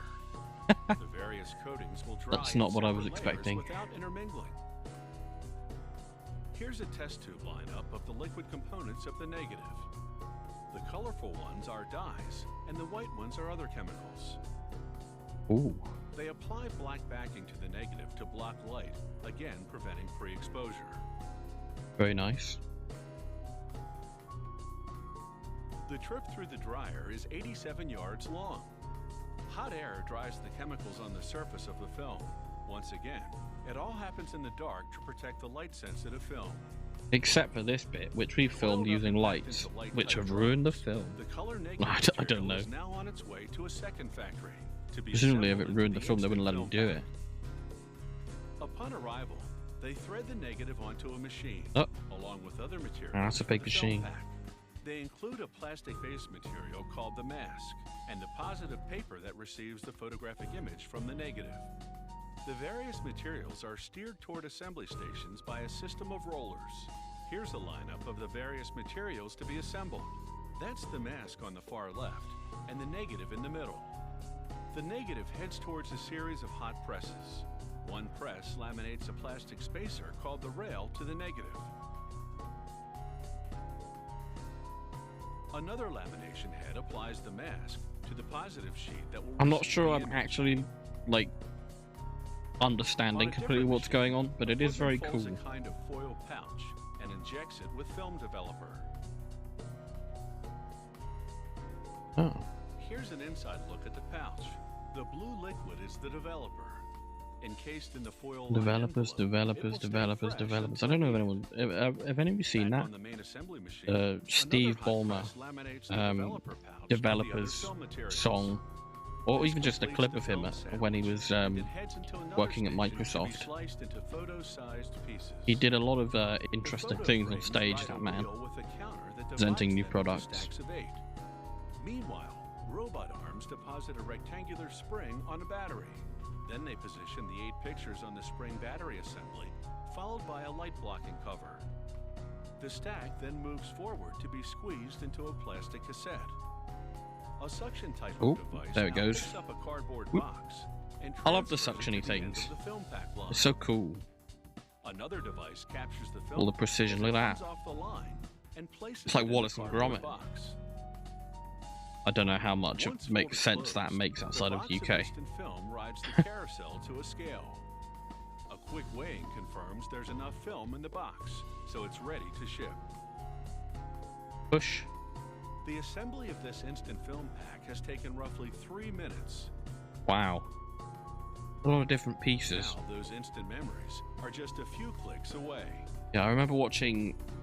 There's this YouTuber called DankPod. He does stuff about audio, but he made one video on, like, Polaroid cameras and instant film. It's a shame that it does come with a lot of plastic waste.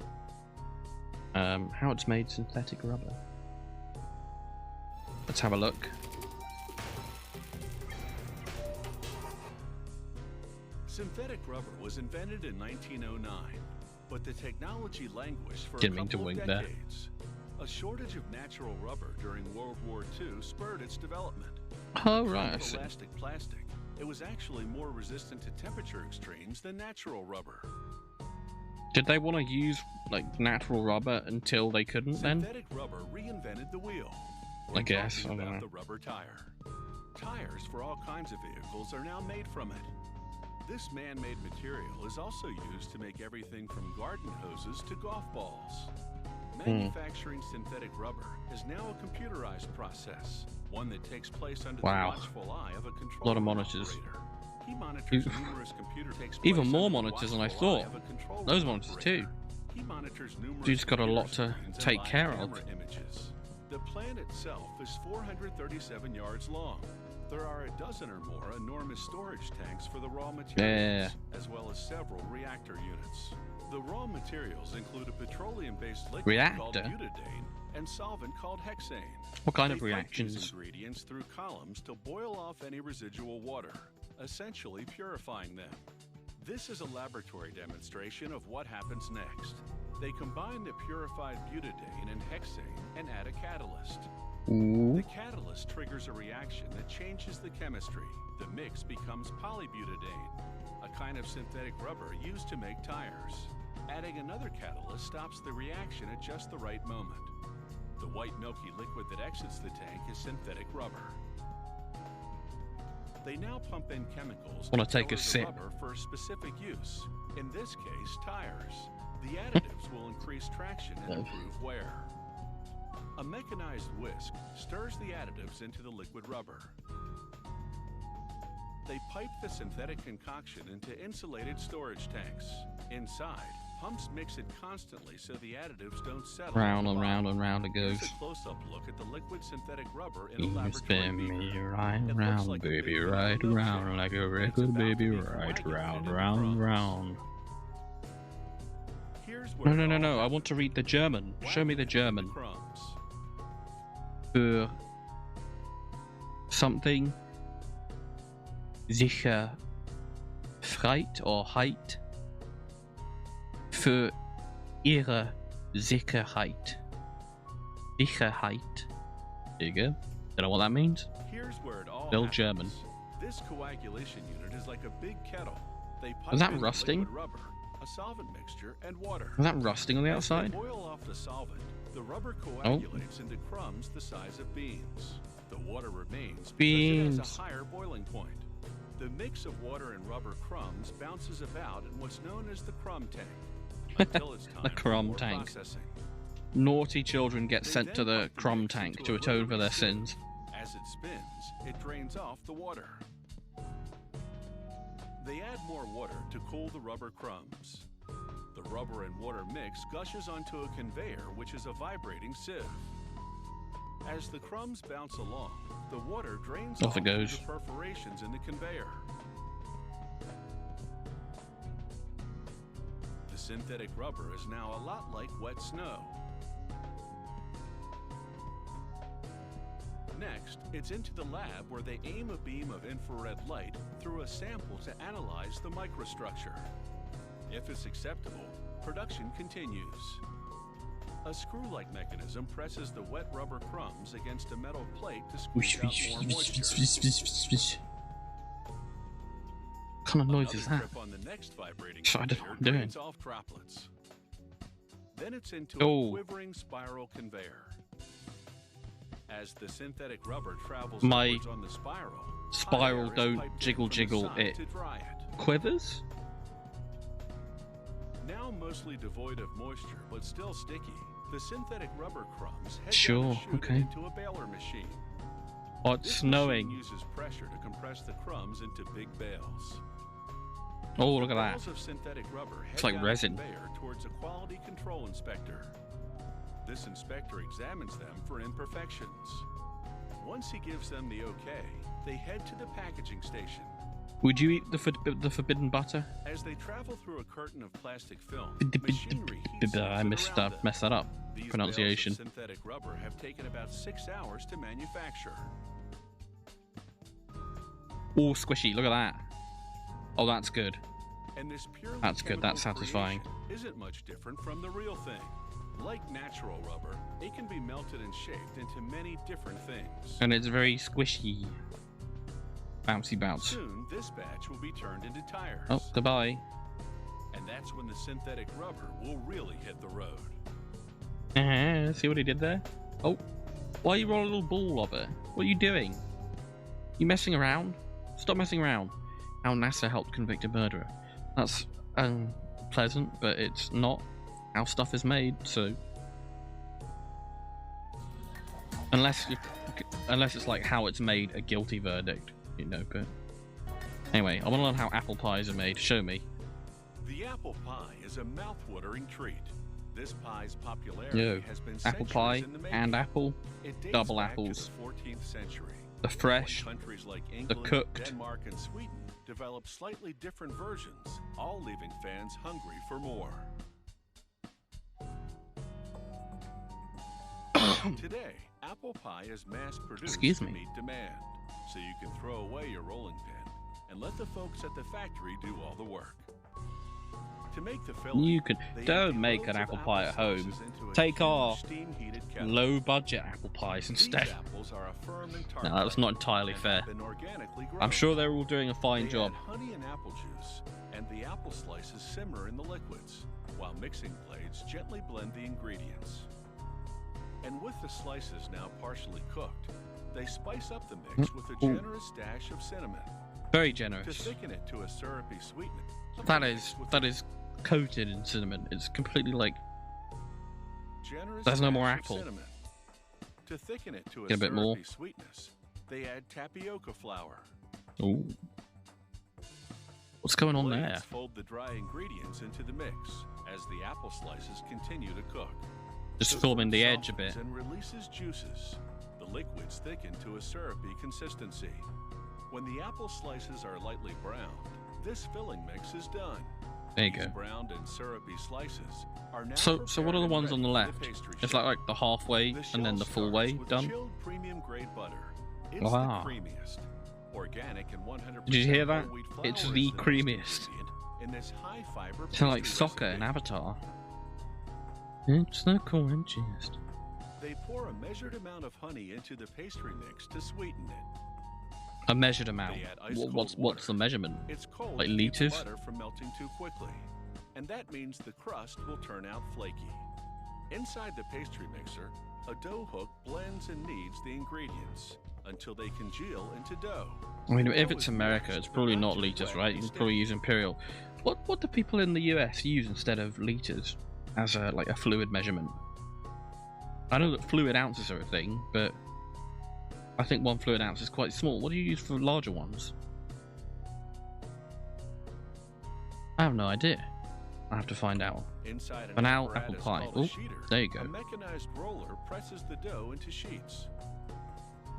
A worker drapes a sheet Sheet of number dough 1. over groupings of 4 paper pie plates, which then move forward on a Pat, carousel. pat, pat, pat, pat, pat, pat. Meanwhile, overhead, that syrupy apple filling funnels into a device called a depositor.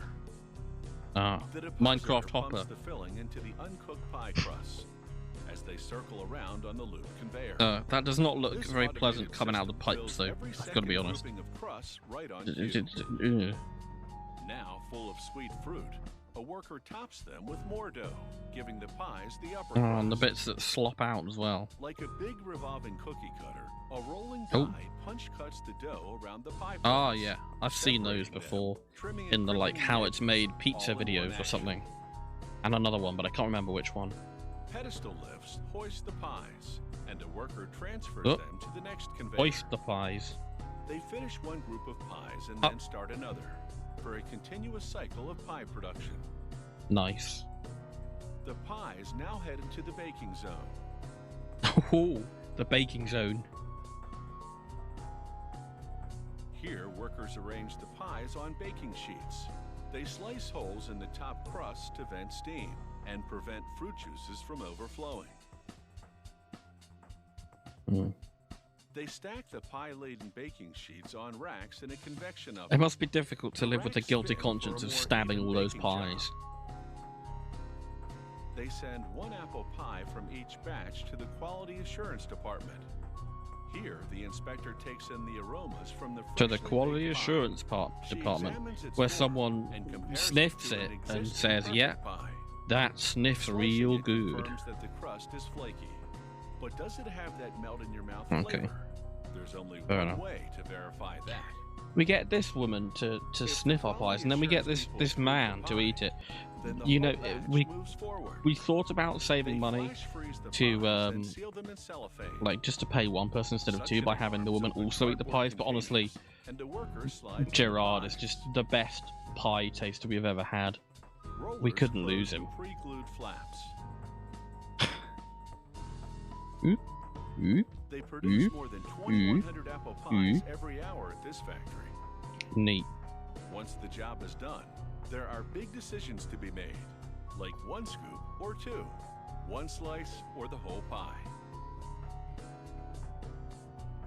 Perhaps it's best just to dig in and decide later.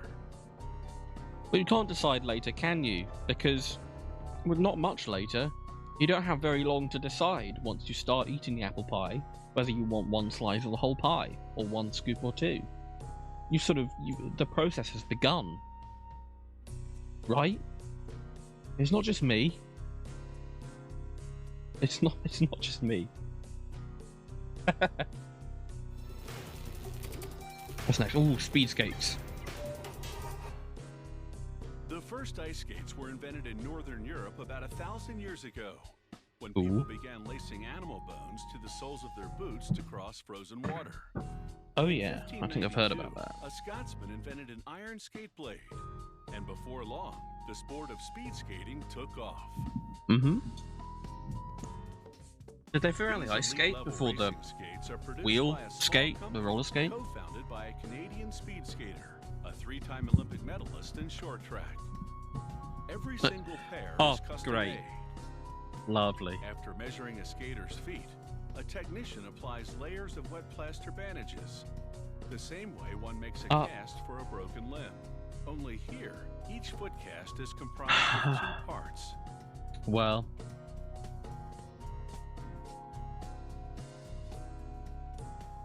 we get this guy. Serves as the first stage Foot shot. skate boot. I don't know. I'm sure someone's into this. Plaster bandages take 5 to 10 minutes to harden and dry, at which point the technician carefully removes the mold, one part at a time, then reassembles it with elastic bands. Oh, just elastic bands? I thought you might glue it back together, but apparently not. With sand. Then pours liquid plaster into the negative to produce a That's not what I was mold. expecting to come. The sand provides counter pressure so that the I plaster see. can push the walls outward and distort their shape. I see. The plaster I fully think. cures in an hour or two, at which point the yes. negative mold Yes. can come off. That makes Then sense. the technician mixes up some thicker plaster, pigmented to make it easily visible against the dried white plaster. He applies it in select areas, touching up imperfections and tweaking the shape of the mold. He files the my toes tracking. and the rest of the Sorry, I'm mold leaning more forward too smooth, much. producing the final shape of the boot. He labels the finished boot with the skater's name. How are you enjoying it, by the way? I hope you've been having a good time. Do you have a favourite of the ones we've watched so far? I mean, I've got to say I quite like the cocoa beans one and the chocolate coins one, but that's just how much I like chocolate. And tracking, come on. Yeah. What else? What else? I liked the bandsaw one. So it gradually Kind of forms to meta. the skater's ankle and holds the shape. Ah. The next step is the most technically critical because it determines the angle of the skate blade. They Ooh. apply epoxy resin putty to the front and back of the sole and adhere 2 aluminum blade holders. Then prop up the boot as the putty dries over the next 4 hours or so. Buddy, that is a heavy-duty gas mask. I guess Once there's putty's hard, is it? they sand What off is it the in there excess to particularly lighten that you don't want to breathe in? I and wonder. round out the remainder. Then they begin constructing I wonder the if the outside of epoxy resin is First, harmful. they layer pieces of carbon fiber, a strong fabric commonly used in high-performance sports products. They tie the Tracking. bottom piece around the blade holders with strong Come thread on. and bind the layers with spray adhesive. Right.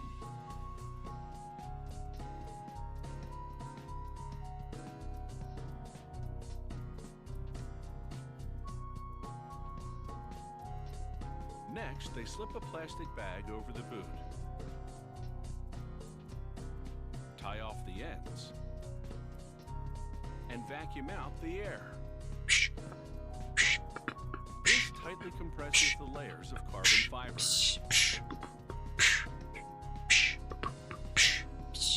Now they inject resin, a type of liquid plastic, and distribute it evenly throughout the bag.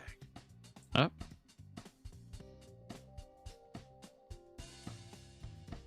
Always use Resin protection. impregnates the carbon fiber. So funny, Pigeon. Ooh, smart After joke. a couple of hours, Smart the humor resin for dries intelligent and people. hardens, leaving the carbon fiber boot stiff and durable. Definitely not just seeing a plastic cover or something and Next, going, they it glue looks on like the a outside condom. of the boot, made of vinyl. Definitely not. Smooth that down. Once the glue dries, There you go. they remove the plaster mold Whoop. and stitch the vinyl in place. They also take a vinyl lace cover, sew one side of it to the boot, and attach the other side with a hook and loop fastener. That way it hinges open and closed for lacing and unlacing the skate. I see. The final Very step nice. is to attach the inline wheels or steel blades to the blade holders. Which you're not going to show me? Okay. Those are some big blades on those skates.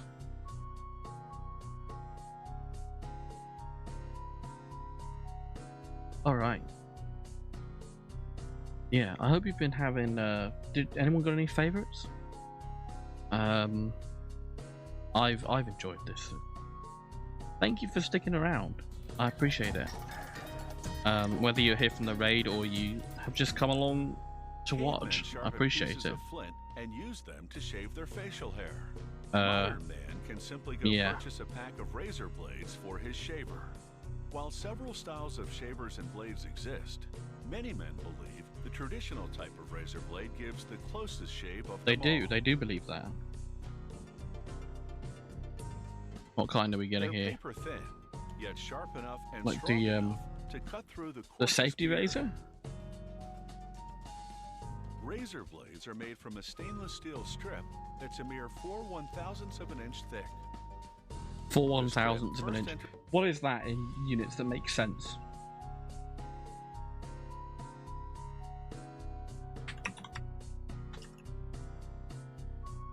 .1016 millimeters.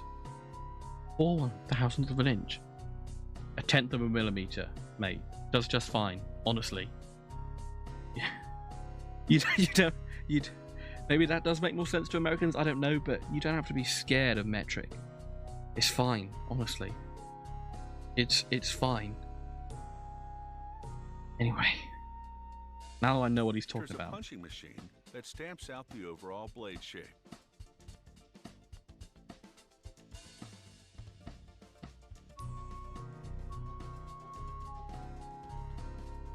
These dull-edged blades to be are called blanks.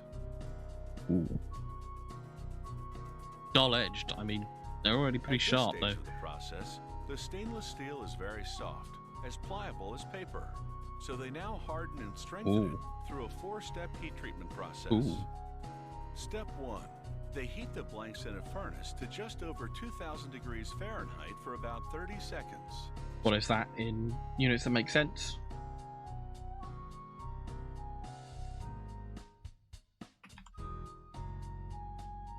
(1093.333 degrees Celsius is 2000 Fahrenheit. Right. Goodness me.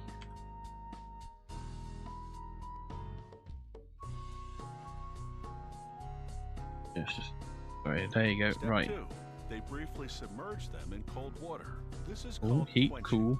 Step 3. Quenching. It's They the chill them quenchiest. for about 20 seconds in a deep cooling 2 chamber references to that at in a one day. temperature of Not minus bad. 58 Fahrenheit. Oh, All this progressively Oh, it's frosty. restructures the molecules, hardening the metal. However, the metal becomes brittle, necessitating reheating the well, it didn't molds look for that 20 hard. seconds.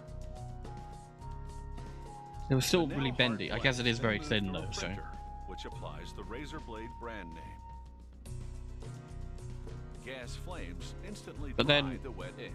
Razor blades are very thin and you can't bend them quite as much like that, right? Hard blanks then move through a printer, which applies the razor blade brand name. There you go. Gas flames instantly dry the wet ink. Now it's time for the blanks to become blades. They enter a grinding and Are polishing they actually like machine. rigid now? Within it are 3 grinding stations which first sharpen the contour, then produce 2 super sharp cutting edges. The blades then pass. 1 second. Within it are 3 grinding stations which I first see. sharpen the contour, then produce 2 super sharp cutting edges. I see. The blades then pass through a polishing station that removes burrs left by the grinding.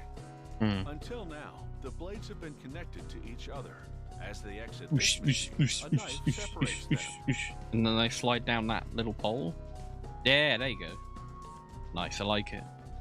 The factory's quality control lab pulls samples from the production Check if it's working all right. checks, among other criteria, the quality of the grinding and geometrics of the cutting edges. Got to make sure that Then, it's every actually, single you know, blade the factory safe to produces is examined rub for against your cutting-edge skin. defects. Technicians assemble blades and examine for What do you say, sorry? cutting edges. Then every single blade the factory produces. Oh yeah, is they have to examined for do all of them. cutting-edge defects. Very important, very important. Technicians Again, assemble blades rubbing on in your packs skin. of up to 800, then shine fluorescent light on the two cutting-edge sides. This makes defects visible. Blades that pass this inspection are washed with solvent to remove contaminants, Neat. What happens to the ones that don't? You gonna tell me? then dried. Hmm. The now pristine razor blades go into a vacuum chamber. Not sure I get to find It out draws what a happens to the other ones. chromium-based coating onto the surface, rendering the cutting edges harder and more wear resistant. Next, spray nozzles apply a non-stick coating which will help the blades glide smoothly over the skin. To adhere the coating permanently to the blade surface, they bake it on for 20 minutes at about 660 degrees Fahrenheit. Baked. Quality control technicians test samples Healthier than again, fried razor blades. this time to ensure the blades meet strength specifications. This test machine measures the force required for the blade to cut a thick wad of wet paper to a certain depth.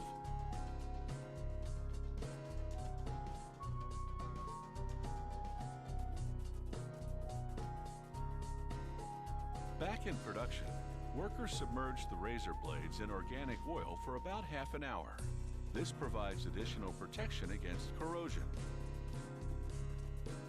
On the packaging line, the equipment wraps each blade individually in wax paper.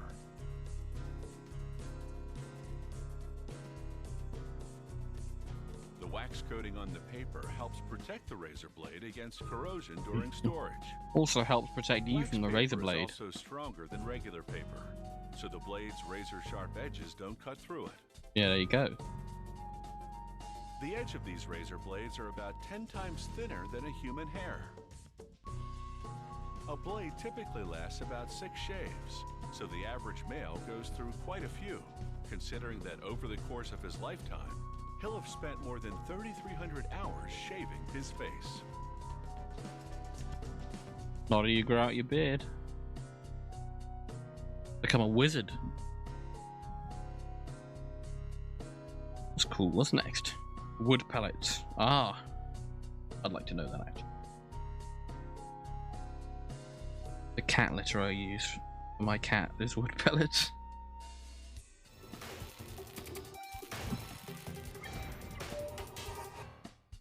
Unlike a conventional wood stove that burns firewood, a pellet stove uses wood Pellets pellets for as stoves fuel. though. Made from lumber byproducts such as sawdust and wood chips, which would otherwise end up as waste, pellets burn more efficiently and more cleanly than wood, and produce very little air pollution.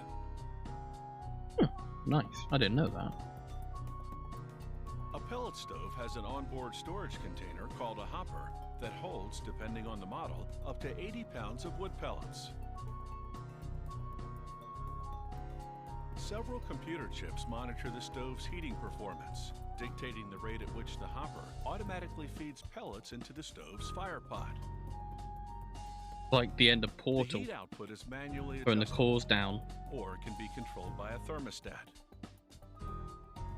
Wood pellets burn far Damn. more cleanly than logs, and the fire is smoke-free. Big old fire. Wood pellets are made Well, it from wasn't that big a variety fire, of but it raw looked like an materials. intense fire. Sawdust, wood chips, wood shavings, small logs, Uh. even scraps of wood left over from furniture. I'll and give it a other little shake. There you manufacturing. go. These different types of lumber byproducts first have to be reduced to the same size and consistency. Therefore, the first stop is a huge grinding machine. Oh, Inside, Christ. mammoth steel hammers pulverize There's so the much raw material stuff, to again. uniform pieces. Just like on The raw scales so material much bigger than contains a about human being. 45% moisture, so it goes into a dryer Especially to me, reduce I'm the only moisture 5'5". to between 11 and 12%. So what was rough raw material has now been ground to a finer state and dried. But it's still not fine enough. so it goes into a mill, which processes it further until it's roughly the size of rice grains. A feed pipe transfers what is now wood fiber to a row of presses. These are the machines which make the pellets. The moisture content of the fiber is critical. If it's too wet, the pellet presses risk clogging up. That's why each pellet press has a readout displaying the fiber moisture level. As an added measure, the factory draws fiber samples and sends them to I'm not closing my eyes, but the tracking is making it look like I am. Pellets that the moisture be at the ideal level. Excess moisture would eventually evaporate, breaking the pellets apart. So to analyze the moisture content, the lab technicians weigh a sample, heat it to a high temperature to evaporate the moisture, then reweigh. The analyzer is programmed to translate the weight loss into a reading of moisture content. The pellet press is a large drum with perforated rollers inside. The holes are pellet width, 0.2 of an inch in diameter. Oh. As the drum rotates, the rollers apply pressure. It's 0.2 of an inch. Compresses the fiber by 400%. Inch is about, what, 2.5 centimeters? I think it's slightly more than that. A knife slices the extruding fiber at programmed intervals, cutting it into lengths of about 1 2/10 inches. About 4 millimeters. The I think. compression generates heat which draws out the tree Bit sap more. still contained in the wood fiber. I don't know. This sap, called lignin, acts as I an could look it up, adhesive, but locking in the pellet called shape. what? Sorry. The journey from raw material and adhesive still contained in the Called wood what? fiber. This sap, called lignin, acts as an adhesive, Ah, locking in the pellet shape. no jokes to be had The there. journey from raw material to pellet is now complete. The pellets, however, are still quite warm and sticky, so they clump together. The solution? About 15 minutes in a cooler. As the room temperature air blows through the pellets, cooling and drying the tacky Oh, I leaf, see. the pellets separate from each other. Oh, do they give them a shake then Some of to the really processed raw separate them? material ends up in too fine a state to become pellets. Oh no, that's not. So as the pellets exit the cooler, a vibrating screen filters out this sawdust-like They use the material, air just to separate which them. incidentally doesn't go to waste. What do you do with it? Factory uses it to fuel the dryer. Oh, The pellets oh, that's meanwhile cool. proceed to package It's it. fuel. It's a continuous system. The machine Tracking, feeds come on. printed plastic film around a cylindrical tube, forming the shape of the bag. Then it drops in 40 pounds of pellets Man, and seals the top of the bag, it's a lot of pellets. simultaneously forming the bottom of Do the they next censor one. that? Wood pellet stoves are fast they becoming censor hot that? pellets Yeah, they and censored seals the top of the bag. But then you can- simultaneously forming I guess, the bottom of the next one. because the address of the factory. Wood pellet stoves are It's fast visible. becoming a popular means of home heating. And because pellets cost significantly less than most other types of fuel, Well, if they're wood pretty pellet clean systems fuel and are pretty an cheap emerging fuel, option for I'll commercial remember and that if I ever need to industrial burn something. That sounds a little more suspect than I wanted it to sound. Don't worry about that. How far through are we? 17. Man.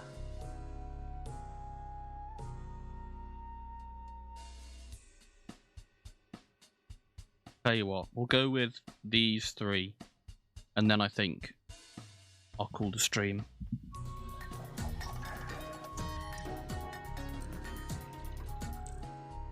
Bush planes are designed to fly in and out of remote areas.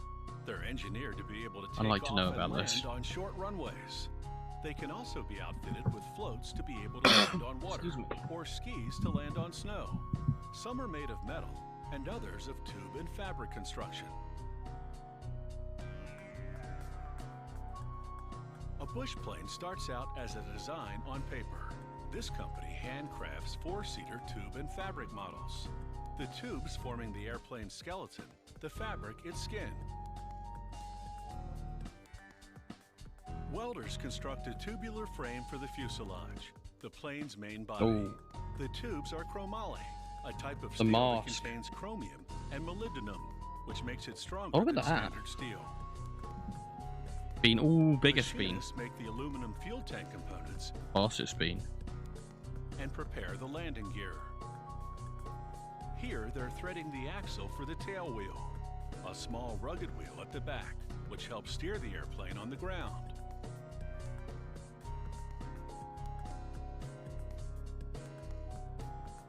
The landing gear consists of this tail wheel and two bigger wheels at the front.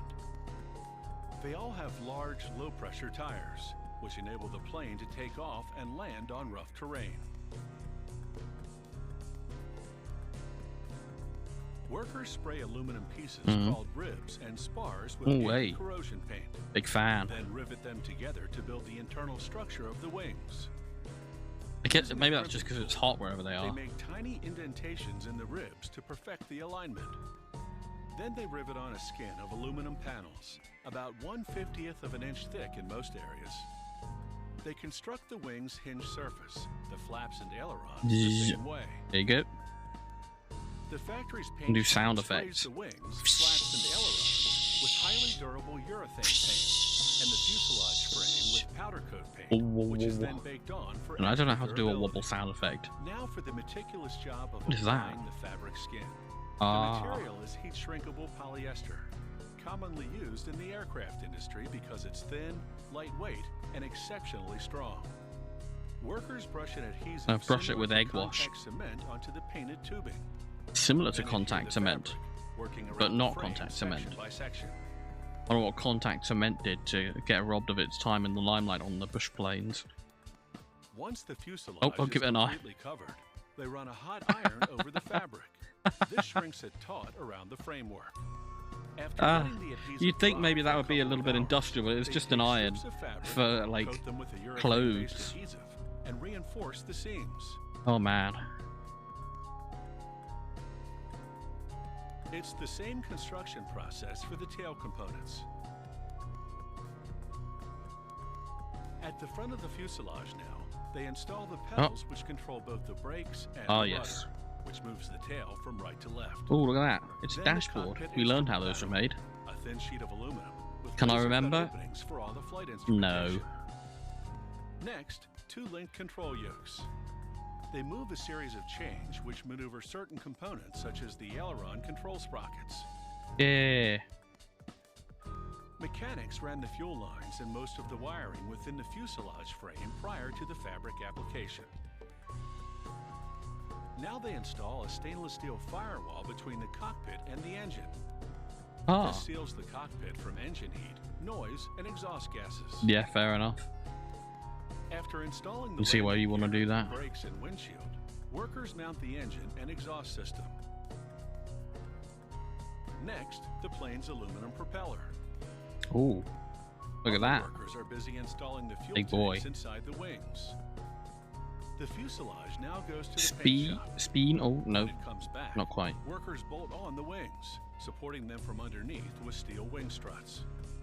The Bloody wings on a hell. bush plane are positioned higher than those on other types of aircraft to give the pilot better ground visibility. Hmm. After rigging up the flight controls and installing the interior, Oh, look at the little trim, cute wheel workers at the back. install the doors, plexiglass windows, and cockpit seating. Each bush plane is inspected at every stage of the production process. When it's completed, it undergoes a nose-to-tail final inspection. Is that on a runway or is it just on the And then grass? a company pilot takes it out for a test flight. It looks like it's just on the grass. Yeah. Very nice. Ooh. Look at that. Nice little drift into the landing. Very nice. Very clean. Ooh. Our mayonnaise is made. Any mayo fans? I don't know what I'm talking about, I'm sorry. Mayonnaise originated in the town of I mean, Mahon in Spain, any mayo fans in where it chat? was I don't known mind as mayo, I salsa suppose. mayonesa. Mayonnaise That ain't makes bad. sandwiches zestier, turns canned tuna into tuna salad, hard-boiled eggs into egg salad, and is a creamy dip for French fries Belgian style. Belgian style. The moina. Ooh, there you go. Mayonnaise recipes vary, but all have eggs and oil as the main ingredients. Yes. The eggs can Yeah, be all spread that yolks, shit. all whites, or a combination of both. All Oh, whites that was quite a bit of means mayo, mate. eggs can be all yolks, all Not like whites, a or horrible combination amount, of both. like a gargantuan amount of mayo, but that was a fair bit of mayo, mate. At this mayonnaise factory, With your big the raw mayo eggs spatula. arrive in liquid form by tanker truck. They've been pasteurized to kill off salmonella and other common bacteria. The egg supplier has also cleaned and sealed the tank valve. Oh, has my music been playing the whole time? Oh no. Oh, I didn't even realize. Oh, I'm so sorry. Hopefully that hasn't been a problem at all. I hope that hasn't been an issue. I hope you've been able to hear it fine. I know that the audio from Chrome has been louder than the music, but hopefully that's been okay. God, I'm so sorry about that. A worker clamps a sanitary evacuation Feel free hose to let the me know tank. in the future if I Then, with a do few something blows like of that a mallet, again, because releases the I wasn't valve. intending to play that music. A pump draws That's my the fault, eggs sorry. through the hose into a refrigerated receiving tank. The second main ingredient, soybean oil, arrives by a railway tanker car. Like all bulk ingredient deliveries, for food safety, the tank is sealed at the supplier to ensure it isn't open. Because I can't hear the music on my end, you see. A pumping system transfers Maybe the I should oil to a make large it so that holding I can tank. hear it on my end, so that I don't do something like that again. Meanwhile, factory workers weigh out the ingredients that make up this company's secret blend of spices. Next, they mix this spice blend with white vinegar, cider vinegar, and salt. Then they add liquid natural flavors. They pour this mixture into a large tank of room temperature water, producing what they call a slurry. The raw eggs, meanwhile, have been transferred into a large refrigerated holding tank. So now there are 3 holding tanks at the ready: a slurry tank, an egg tank, and an oil tank. A computerized proportioning system extracts the required amount from each tank and sends it to a mixing vessel. A couple of minutes of mixing at high agitation look at that. merges the eggs, oil, and slurry into tangy, creamy mayonnaise. So your scrambled eggs look a bit watery The factory draws samples and not very periodically scrambled. and sends them to its quality control department for analysis. The lab quality Not all control of that had department quite for combined, had it? analysis. The lab technicians there evaluate But no, several criteria, something or other. such as color, consistency, and of course, flavor. In this test, for example, they mixed the mayo with phenolphthalein, a pH level There you go, indicator, and phenolphthalein. deionized water to check the acidity level. Sorry, one Indicator. second. For example, they mixed the What did I mayo say it was with for? phenolphthalein, a pH level indicator, Ah. and deionized water to check the acidity level. Okay then. And it Once turns the pink, mayonnaise which passes indicates quality it's control good, I guess. inspection, this rotary filler dispenses. That's what pink sauce is. We figured it out. If only, it'd probably be safer. Don't know if phenolphthalein is edible, but sauce is edible. It into recyclable polyethylene jars. It fills each jar in just a quarter second. Very nice. Ah, that explains why there's The next a little machine bit of twists mayo on a touching the plastic lid on cap. these.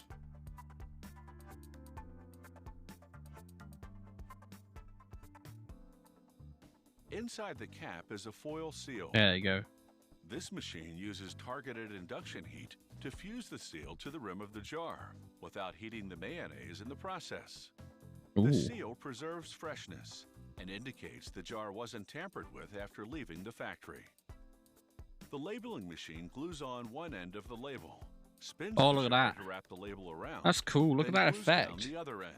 Yeah, zoom in on that. Cool.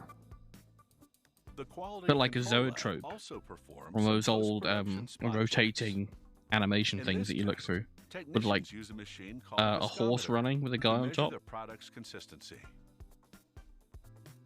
I don't know if you, yeah, a zoetrope. Or I'm sure there's another name for them as well, but I can't remember The it. factory also packages They're cool, its though. mayo into single-serving pouches. They're made of polyethylene film on one side, foil printed with the product label on the other.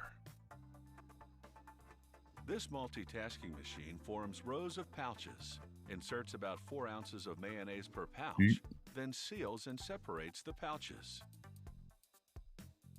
These pouches are shipped to ready-made sandwich vendors and fast food restaurants, whose customers need mayo on the go.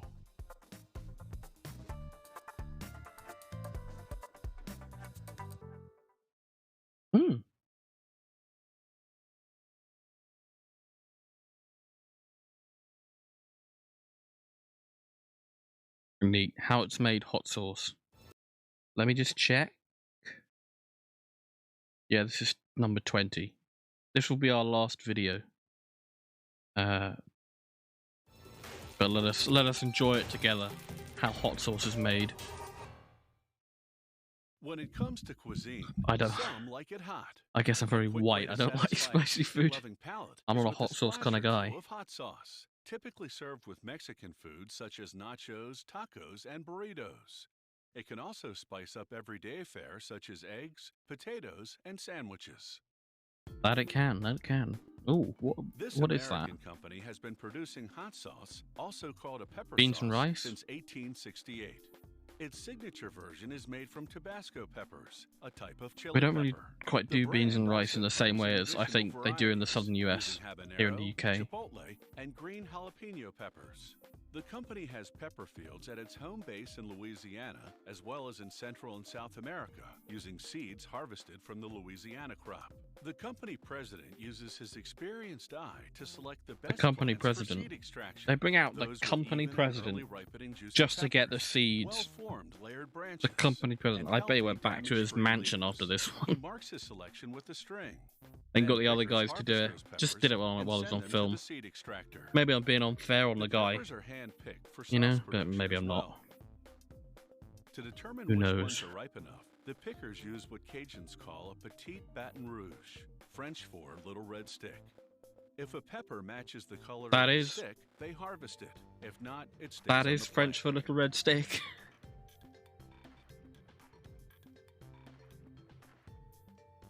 It's labor-intensive, but Petit ensures Baton only the Rouge. perfect peppers go into the sauce. Oh, just give him a touch there with your hands, mate. Did you see that? Peppers go into the Just- sauce. Rub that down. There you go. Within hours of harvesting, the factory grinds the peppers and mixes them with salt. Bro, there are ants on the This box. creates a mash, which then goes into oak Oh, whiskey there are ants barrels in that to now. ferment and age. I'm sure they figured Wooden it out barrels breathe, between those two letting in shots. just enough air to spur natural yeast growth, the key to fermentation. But not too much air, which would discolor the mash and produce a metallic flavor. After laying paper on metal top hot of the sauce. mash to prevent surface discoloration, workers seal the barrels. Then they spread a layer of salt over the top.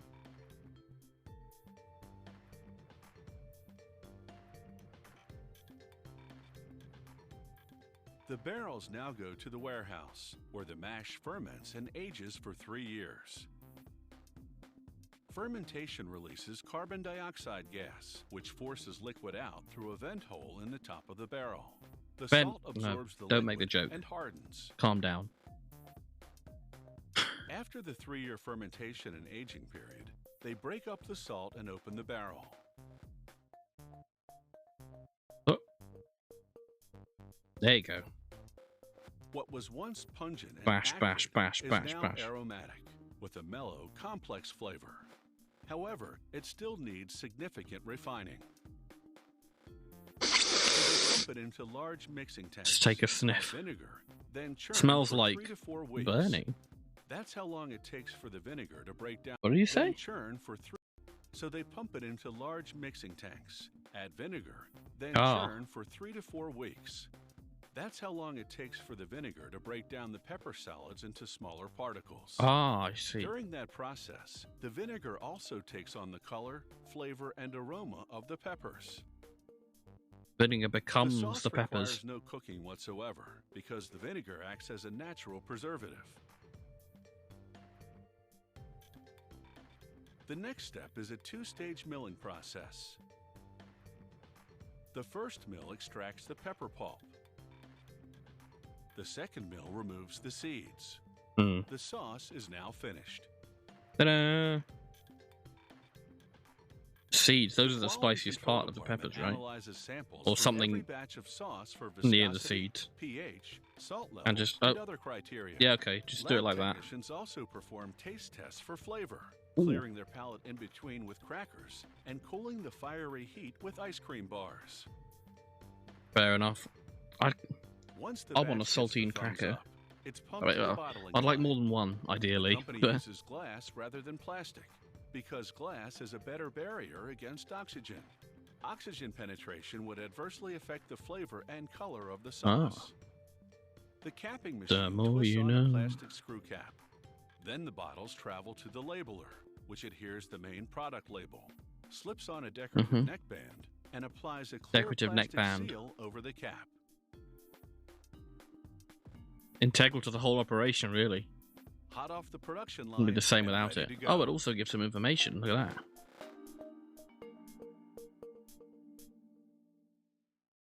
Well, what would come out like cheese graters? Okay.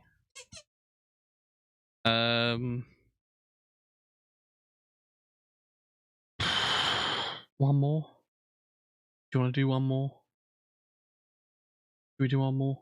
Do you want to learn how cheese graters are made? I kind of want to learn how cheese graters are made. Go on. We'll stop on 21. It's not a nice round number, but do it for the cheese graters. Many recipes call for shredded ingredients, which is They why do. a cheese grater is an indispensable kitchen tool. Depending on which type of blade or blades a grater has, you can coarsely shred to finely grate not just cheese, but also potatoes and vegetables. Actually, if you use a cheese grater on something that isn't cheese, you get sent to jail. I found out the hard way. Trust me. Graters come in different sizes, Ooh. shapes, and configurations. Cheese for From flat demonstration. models with one blade to box Is that- graters with a different. That looks From like flat kind of an models old one, with though. blade to box graters with a different blade on each side. The Press. blades are made from a stainless steel sheet that's just 1/50th of an inch thick. The What is that in real terms? What did he say? 1/50th of an inch? sheet ends are made from a stainless steel sheet that's just 1/50th of an inch thick.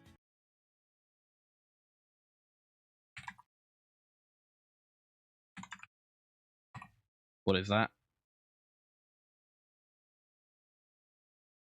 0.508 millimeters. Just over half a millimeter. Right. Now that I understand. The sheet enters a shearing machine where a die descends and cuts the blade shape, holes and all. Me being all European. Look at me. I use metric. The machine's dies are interchangeable, so when it's time to produce a different model, workers simply remove this die and install another one. Stainless steel is the ideal blade material because it's food safe, durable, and rust-proof. For this model, the next step is to curve the blade. Ooh. They insert it into a press that bends it with a rounded die. The press also turns over the edges along three sides, forming a channel for a handle. Wait. Turns over the edges What's the along liquid? three sides, forming What's a going on channel there? for a handle. I guess is it like lubricant for the handle is machine? made of But stainless steel wire. like when you squeeze a metal and liquid A comes bending out, machine wraps it around a grater-shaped form. I feel like a second look at that is something I felt like I needed. Then cuts the end free, releasing what is now a finished handle. Ta-da. I like that. That's cool. Yeah, press that ish. Round it goes. Oh yeah. Oh, it just pops off. Oh, look at that. Magic. Yeah. Yeah. Give me the far away shot. Now for this model's final Yeah. assembly. Okay. I wanted to see the far away Workers shot of it slide coming a down handle the into the blade's thing, channels. but there you go. Oh, there you go. Very nice.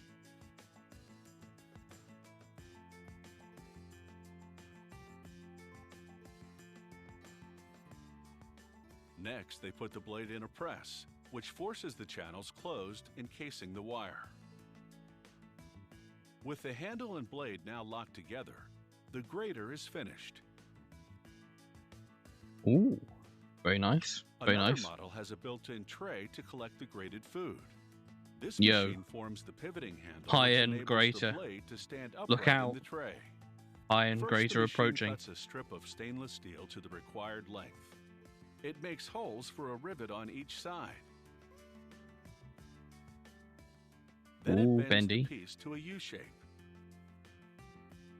Ah, I see. It's got little pushy things. Cool. I like it. Like tiny little fingers just going boing, Meanwhile, pushing it down. a forming press shapes the tray out of a stainless steel sheet. like it's made by little elves.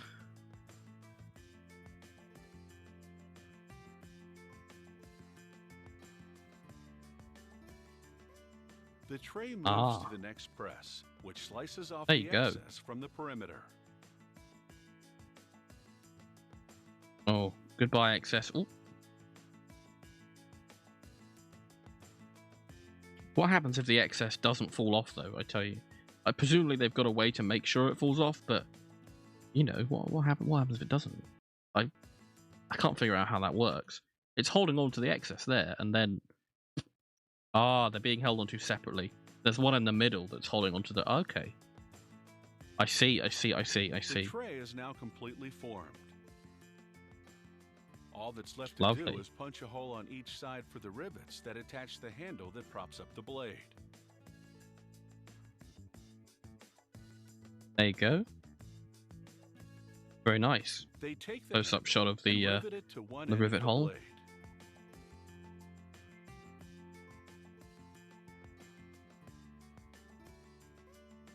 Next, they rivet the tray Oh, to the sorry other about that end of the noise. blade, My cat just jumped down onto and my the table. grater is Hello. fully assembled.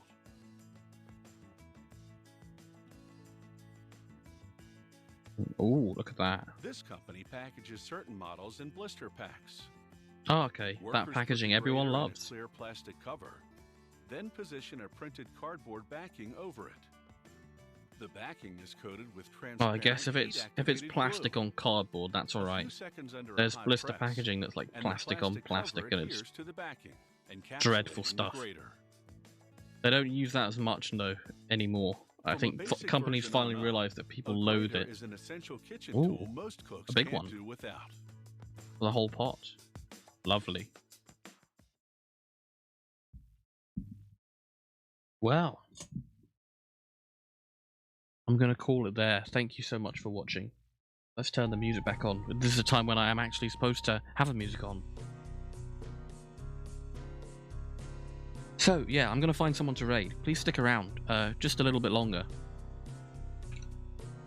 And we can raid someone. Oh, you can see that. One second. Let me move myself back here. There you go. Let's raid somebody. Thank you so much for watching. Subgoal info, Discord. Yeah, at 15 subs, new emote, and I'm gonna play Hollow Knight for the first time ever. So if you wanna be in on that, you know, hit me up with a sub. You certainly don't have to, but if you'd like, the option is there. As well, if you like the stream or follow, helps me out greatly too. Oh, like the thing you just said. I need to make that less frequent. Yeah, follow helps me out too, and yeah, you can aid me in my quest to become the VTuber with the most clout. No, I'm just kidding. But to become, I don't know, a VTuber who can do more of the stuff he does, like watching videos and singing songs and playing horror games. Ooh. I am... Oh, hold on. No, I'm gonna send you to Wazzy Goo. Yeah, Waz, VTuber friend of mine. She plays, well, I'm not sure what she plays exactly, but right at the moment she's playing the Somnium Files. A sequel to that came out a few months ago. I think this game's from 2019. So I would advise you, like, I'm not sure about the game. You're possibly gonna want to avoid spoilers if you, like, not careful. Not careful, sorry. If you want to be careful about it, you probably want to avoid spoilers. I don't know how far through she is. Yeah. So yeah, Discord, by the way. Discord is where you can talk to me or find out when I go live, or I've got some channels for things that I'm interested in, like speedrunning or and music, and socials like Twitter, TikTok, YouTube. I've got some song covers up on YouTube. I'm fairly active on TikTok, and I am very active on Twitter. I post a lot of things. So yeah, good place to keep up with me if you want. Thank you so much for watching. Next stream is on Wednesday. At what time? At 5 PM BST, which is 12 PM EDT. And I haven't made the schedule for next week yet, but when I make that, I'll try and put that in my Discord and on Twitter.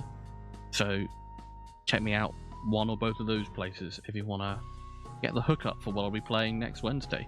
And I hope to see you then. Thank you so much for watching. Have a good one. Have a good night. Pretty late where I am. Don't know how it is where you are, but yeah, have a good night, morning, day, evening, whatever. And yeah, see you around. Bye bye.